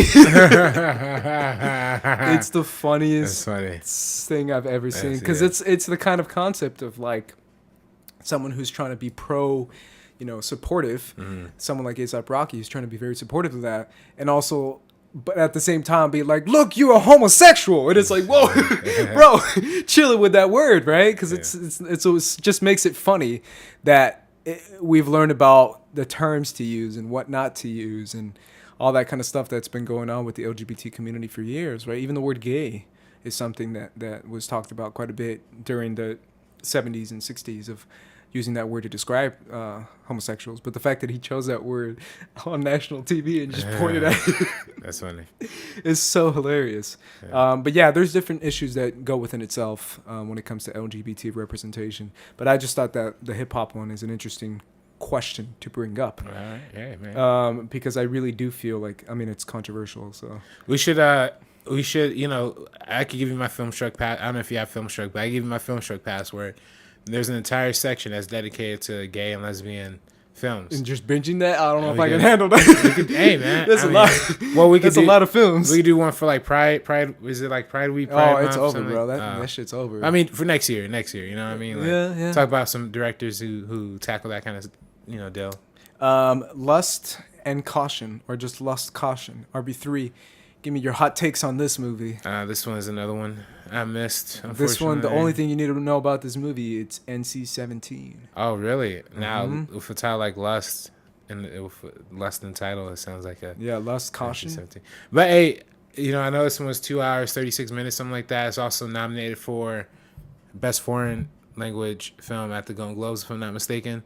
So I did not see this one, unfortunately, but maybe we could pick between this one and Ice Storm, of which we should review. One of them is NC-17, the other one's not. Right. I'm sure this one. It's difficult to choose, man. Yeah. I'm sure this one. I'm actually sure this one might actually say a lot about Ang Lee's like stuff, but we just completely missed it. Oh, I completely missed it, at least. I don't know if Ace. Taking Woodstock. Taking Woodstock is a movie I saw on cable many years ago. Interesting. It first came on HBO. This one was not well received. No, it wasn't as well received, but I appreciate the appreciation towards good musical culture. Something that I think is a very important aspect of. Let's finish up our conversation with Life of Pi. Yeah. And Billy's long ass halftime walk. Is that what I don't know why I always call it that. Billy's long ass halftime walk, long title. Yeah. I don't know. I'm just making that up. But have you seen Billy Lynn's thing? All right. Well, let's get to Life of Pi, so I could crack that movie open. That's a different kind of movie. Life of Pi is a movie that you said it was your first introduction to Ang Lee, or at least in theaters it was, right? Theaters, yeah. And understanding it being an Ang Lee movie. This is also a movie that you read the book of, correct? Mm-hmm. Tell me your thoughts, RB3. Why did this movie get so much love? Well, why does the movie get so much love? I think it's another visual spectacular, right? But doesn't the Oscars, aren't they known for taking story over visuals? Well, I think it has a moving story. I don't know if necessarily I particularly enjoyed. I didn't really love the book, and honestly, I don't really love the movie either. Mainly because I have issues with the ending, but like I definitely think that this movie definitely opens up a lot when it comes to deeper ideas of Hinduism and these kind of themes of the reincarnated and how we reincarnate people through figures and metaphorical figures and things like that, and how the exploration of being alone on a journey can really open somebody's mind to self-reflectiveness to a certain extent. So these are all ideas I agree with. The biggest thing I took from it is storytelling. What do you think it has to say about storytelling? Well, and how one perceives the situations that have happened to them? It's like a meta story about storytelling to a certain extent, right? Like it's about a dude telling a story to somebody else, and how relaying a story in that kind of sense, in that kind of fashion, can lead to a different kind of interpretation of how we see those events, of how we see our memories and our past, and how reflecting on it, using other symbols and other ideas, and instead of interpreting it at its face value, can actually hold something longer and more withstanding about the people you care about, at least in the sense that I get it. Because at the end of, I don't know if should we spoil the end of the movie, or, because this movie did come out 6 years ago, because this movie is all, the whole idea is this dude stuck in a boat with a tiger. The end of the movie implies that, the tiger is supposed to represent, like a motherly type of figure, motherly or fatherly? Did you watch this movie? I was going to say, isn't it fatherly? I think fatherly. I thought the mother was the other. Or the mother was like the not gorilla, but orangutan. Like orangutan. Yeah. Yeah. Fatherhood, and I think that's also a theme that we see very consistently in Ang Lee's filmography, is how we paint fatherhood in a certain kind of image, a certain kind of respect, and this culture is kind of embraced in the animalistic kind of sense, at least with the portrayal of a tiger, right? Richard Parker. It's the name of the tiger. So, yeah, I don't know. So that's Peter Parker's dad. Peter Parker. Yeah. Isn't Peter Parker's dad really Richard Parker? I think so. Yeah. Yeah. Yeah, that's actually a thing. By the way, Richard Parker was a character in The Amazing Spider-Man. Came out in 2012, same year The Life of Pi came out, which also featured the guy in this movie. Pardon me for forgetting his name, but he's also the same guy who plays Lizard in The Amazing Spider-Man. Ooh, is that true? Yeah. Oh, that's right. Holy crap. That's an interesting connection. Hey, man. Yeah. There we go. Yeah, you're totally right. That takes. Somebody give me in the Schmodown match, man. If you're listening, come on. Match out there. Or at least let me manage somebody. I'm probably never going to do it. Hey, let's get you out there too, Ace. But yeah, that's an interesting point. Yeah, Richard Parker, man. Peter Parker's dad. Richard Parker, Peter Parker. I like how that movie was sort of getting into it. Because I don't know if they say that they're agents of S.H.I.E.L.D., but they kind of imply that they were agents of S.H.I.E.L.D. Interesting. Because they were agents of S.H.I.E.L.D., Peter Parker's parents. That's like the canon really? Interpretation of it. Do you think we could see Peter Parker's parents come up in the TV show? Nope. It's not going to happen. But either way, Richard Parker, man. Shout out to Peter Parker's parents. Peter Parker's dad.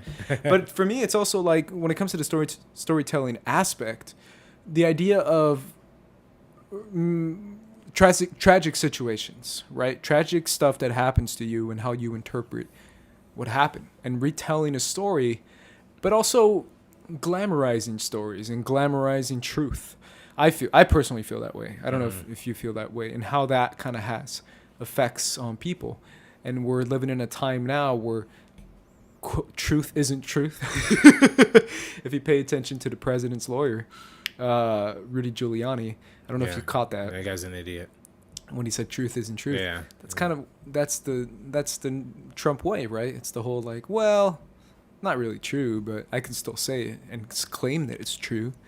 I don't know. That's my perception of portions of the film, because I personally felt like, man, you're just making shit sound dope. See, well, that's why I didn't like this movie as much, because it felt like it didn't say anything really that profound. Like, to me, it's like making that whole switcheroo. It's just like, oh, this is a way of guess making that. Like, but how does that really affect what I watch? You know what I mean? Like I don't know. Like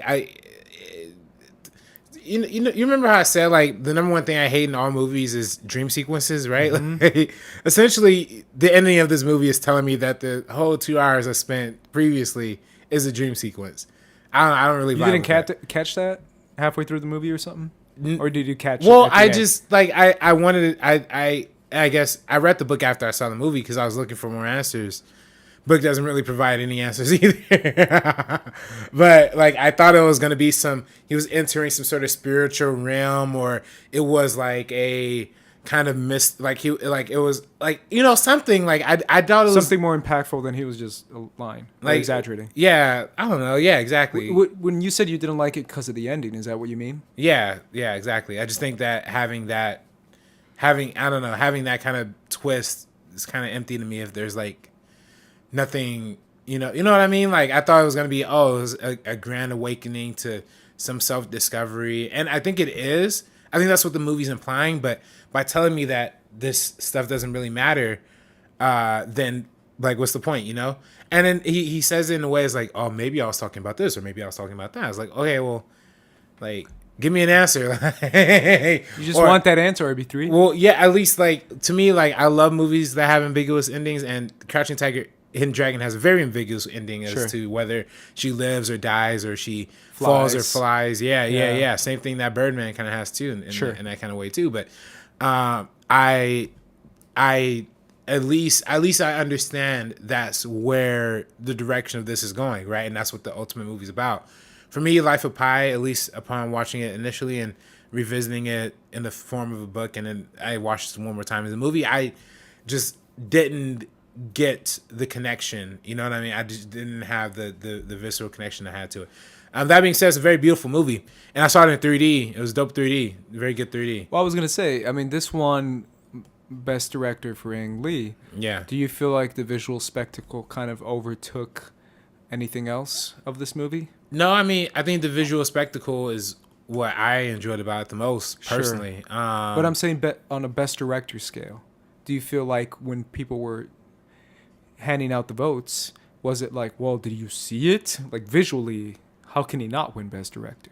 Yeah, I mean, it's a very visual movie. I think they're always going to give the Best Director prize to the most visual movie, which I don't disagree with. I think that's really okay. Well, I mean, I disagree with it sometimes. That's not necessarily directing, right? I mean, this is a director's podcast, so it kind of goes into. Well, I think director. What is a director's job? I definitely think director more than something like DP, because I'm not gonna lie, I was a little confused when the movie won Best Cinematography, mainly because isn't it all shot on a green screen for the most part? You don't think there's cinematography in that? No, it's definitely there's a lot of brilliant cinematography in that, but like at the end of the day, like most of the visual composition occurs post-production wise, you know, and I don't know to what involvement the DP was involved in the color correction and the visual effects to the day-to-day.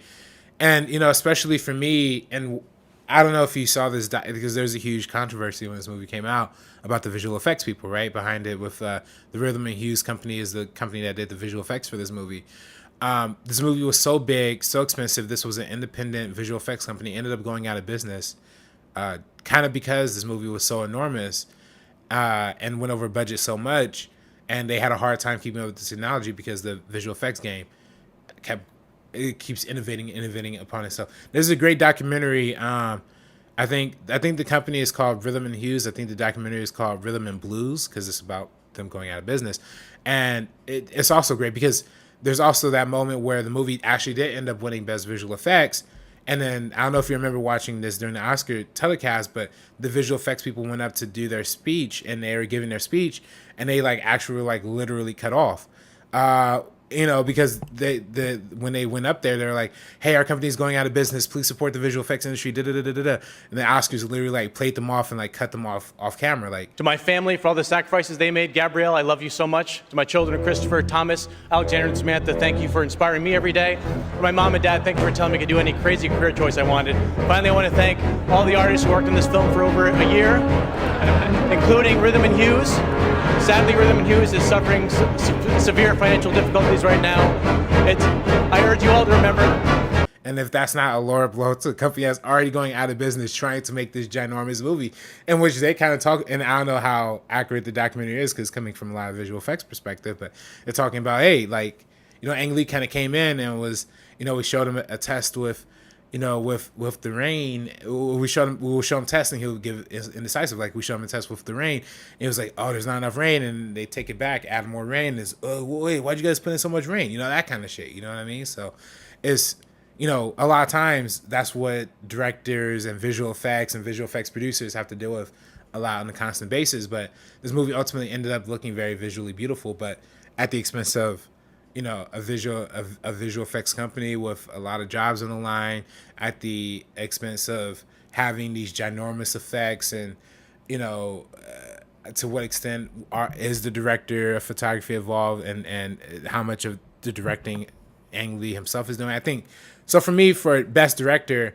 I actually think that's not a bad goal for directors who do a lot of green screen work to win best direct. I don't think not best goal, but like, I don't think that's not a fair thing to award, because I think having directing on mostly green screen is actually the most challenging part of it too. So because you look at movies like Gravity, that also a great technical achievement, also won best director, but a lot of that shot on green screen as well. So, but you feel like when it comes to cinematography, something that is pretty much the DP is in charge of when it comes to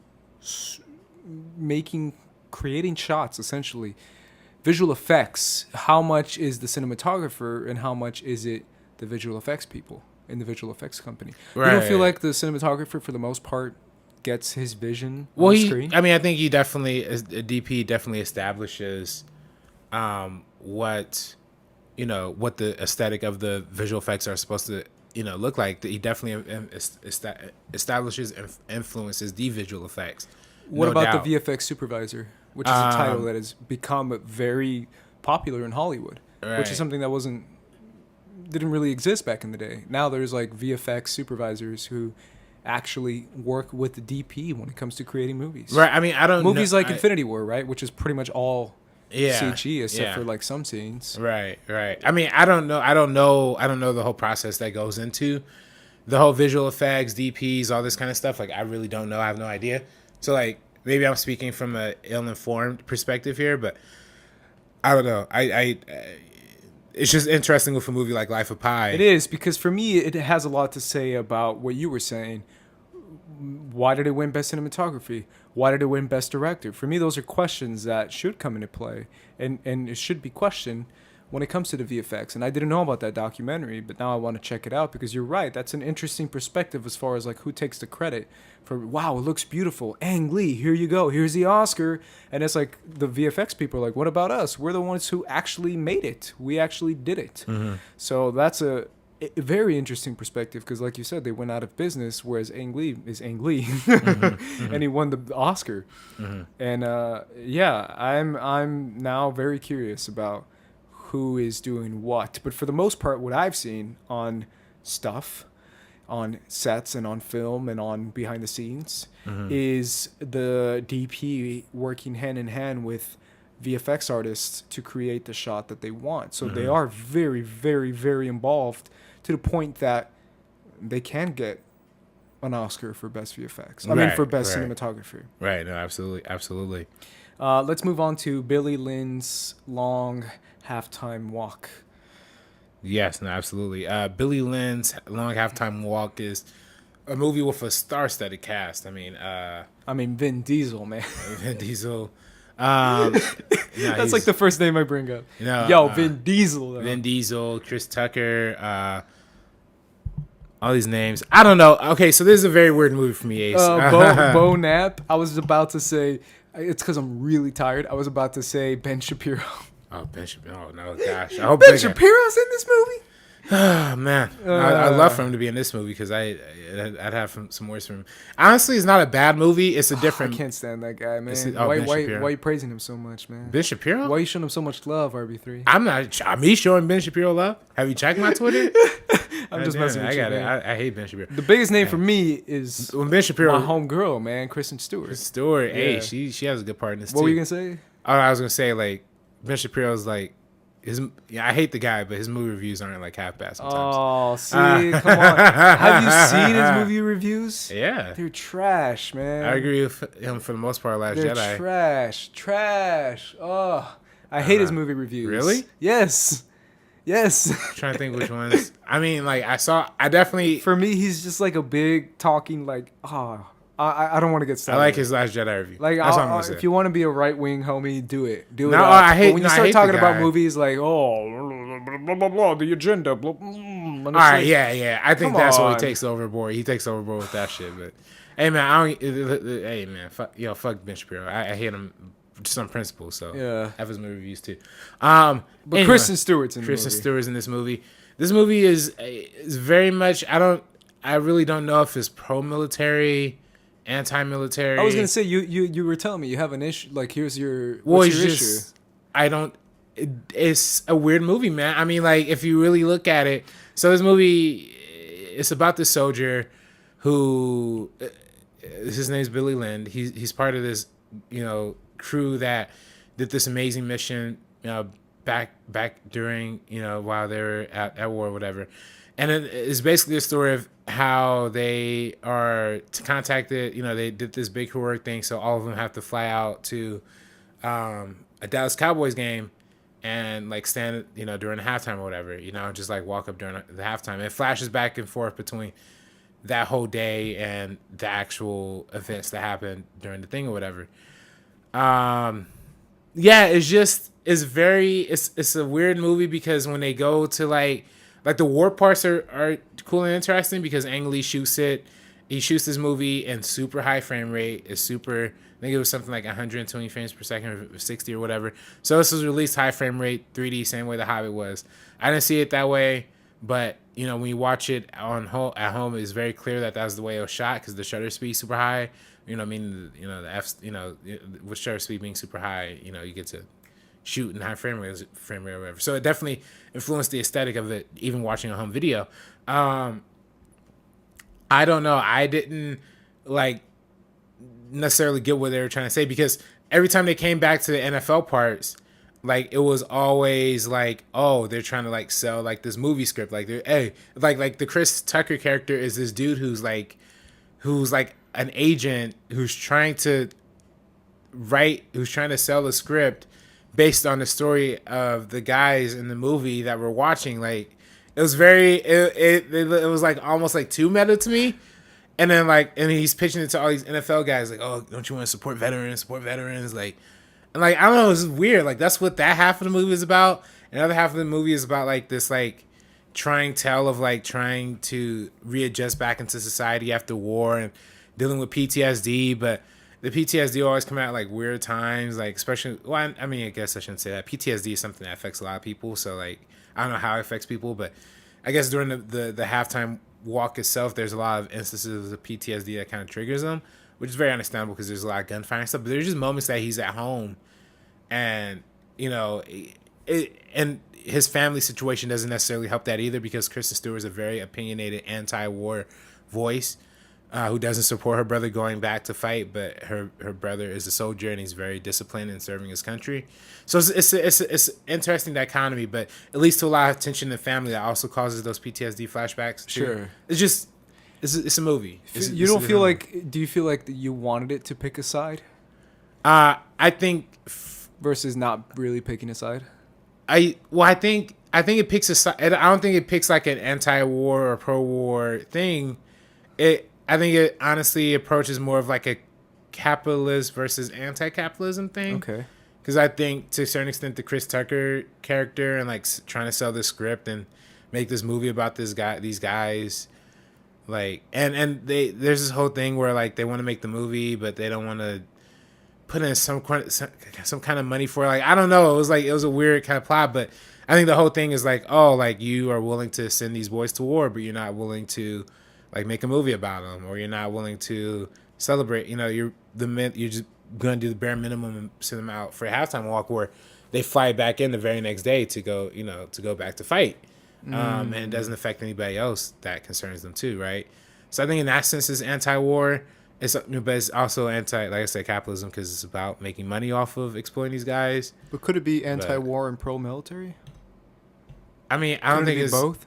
Anti-war, but still support the veterans? I think that, yeah, but like it doesn't really make an efficient argument for that either. You know what I mean? Like, yeah.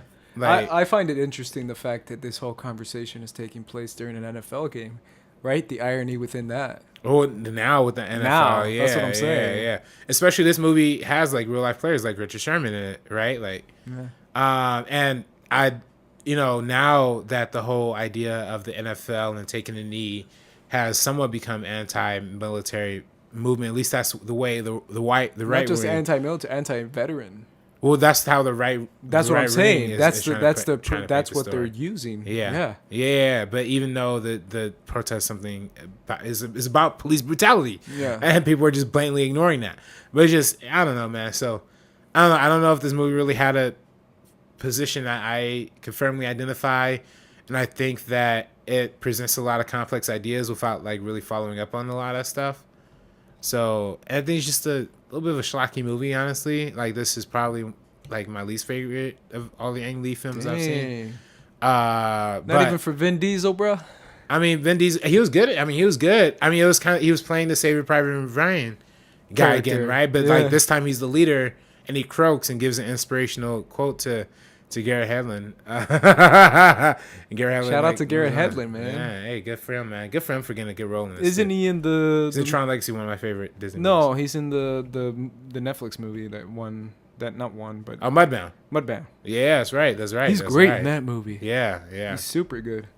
I mean, if that's what you need to say, RB3, that's what you need to say. I just remember this trailer for this movie so much. It's a good trailer. Yeah, that trailer is crazy. So this is what blew my mind, yo. So they have like this whole like Destiny Child is like performing before they go on or whatever.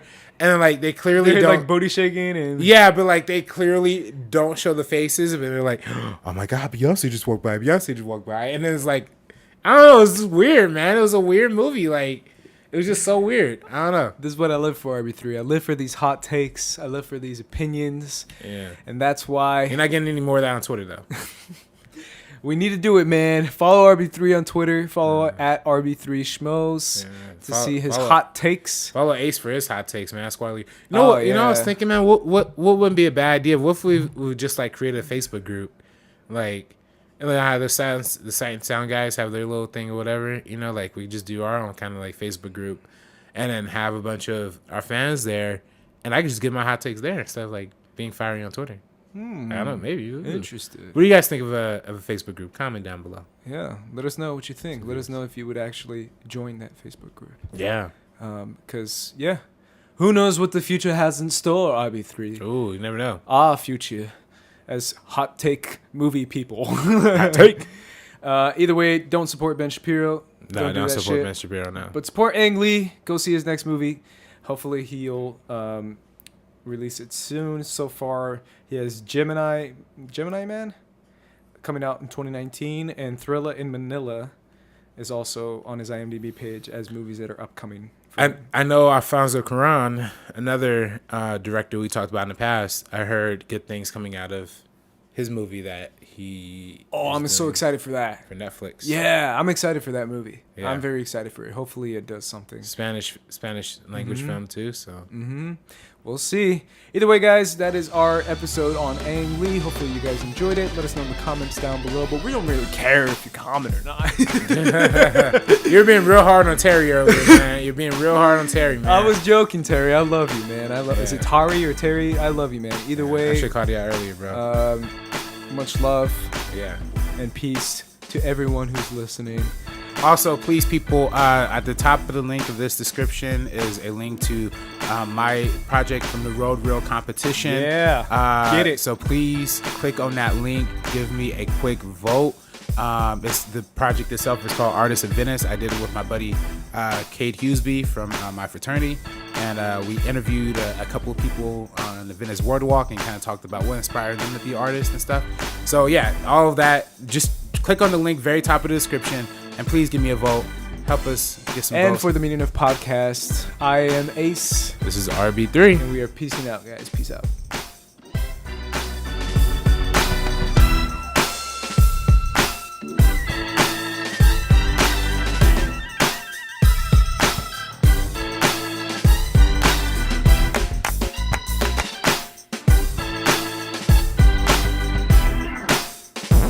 What's up, guys? Welcome to another episode of the Meaning of Podcast. Hey, what's up, guys? Welcome to another episode of. I'm sorry. All right, here we go. We're back. Let's do it. Stop, man! Stop. Hey, what's up, guys? Welcome to another episode of the Meaning of Podcast. I am Ace. This is RB3. And this is the podcast where stop, dude. Seriously, we're never gonna.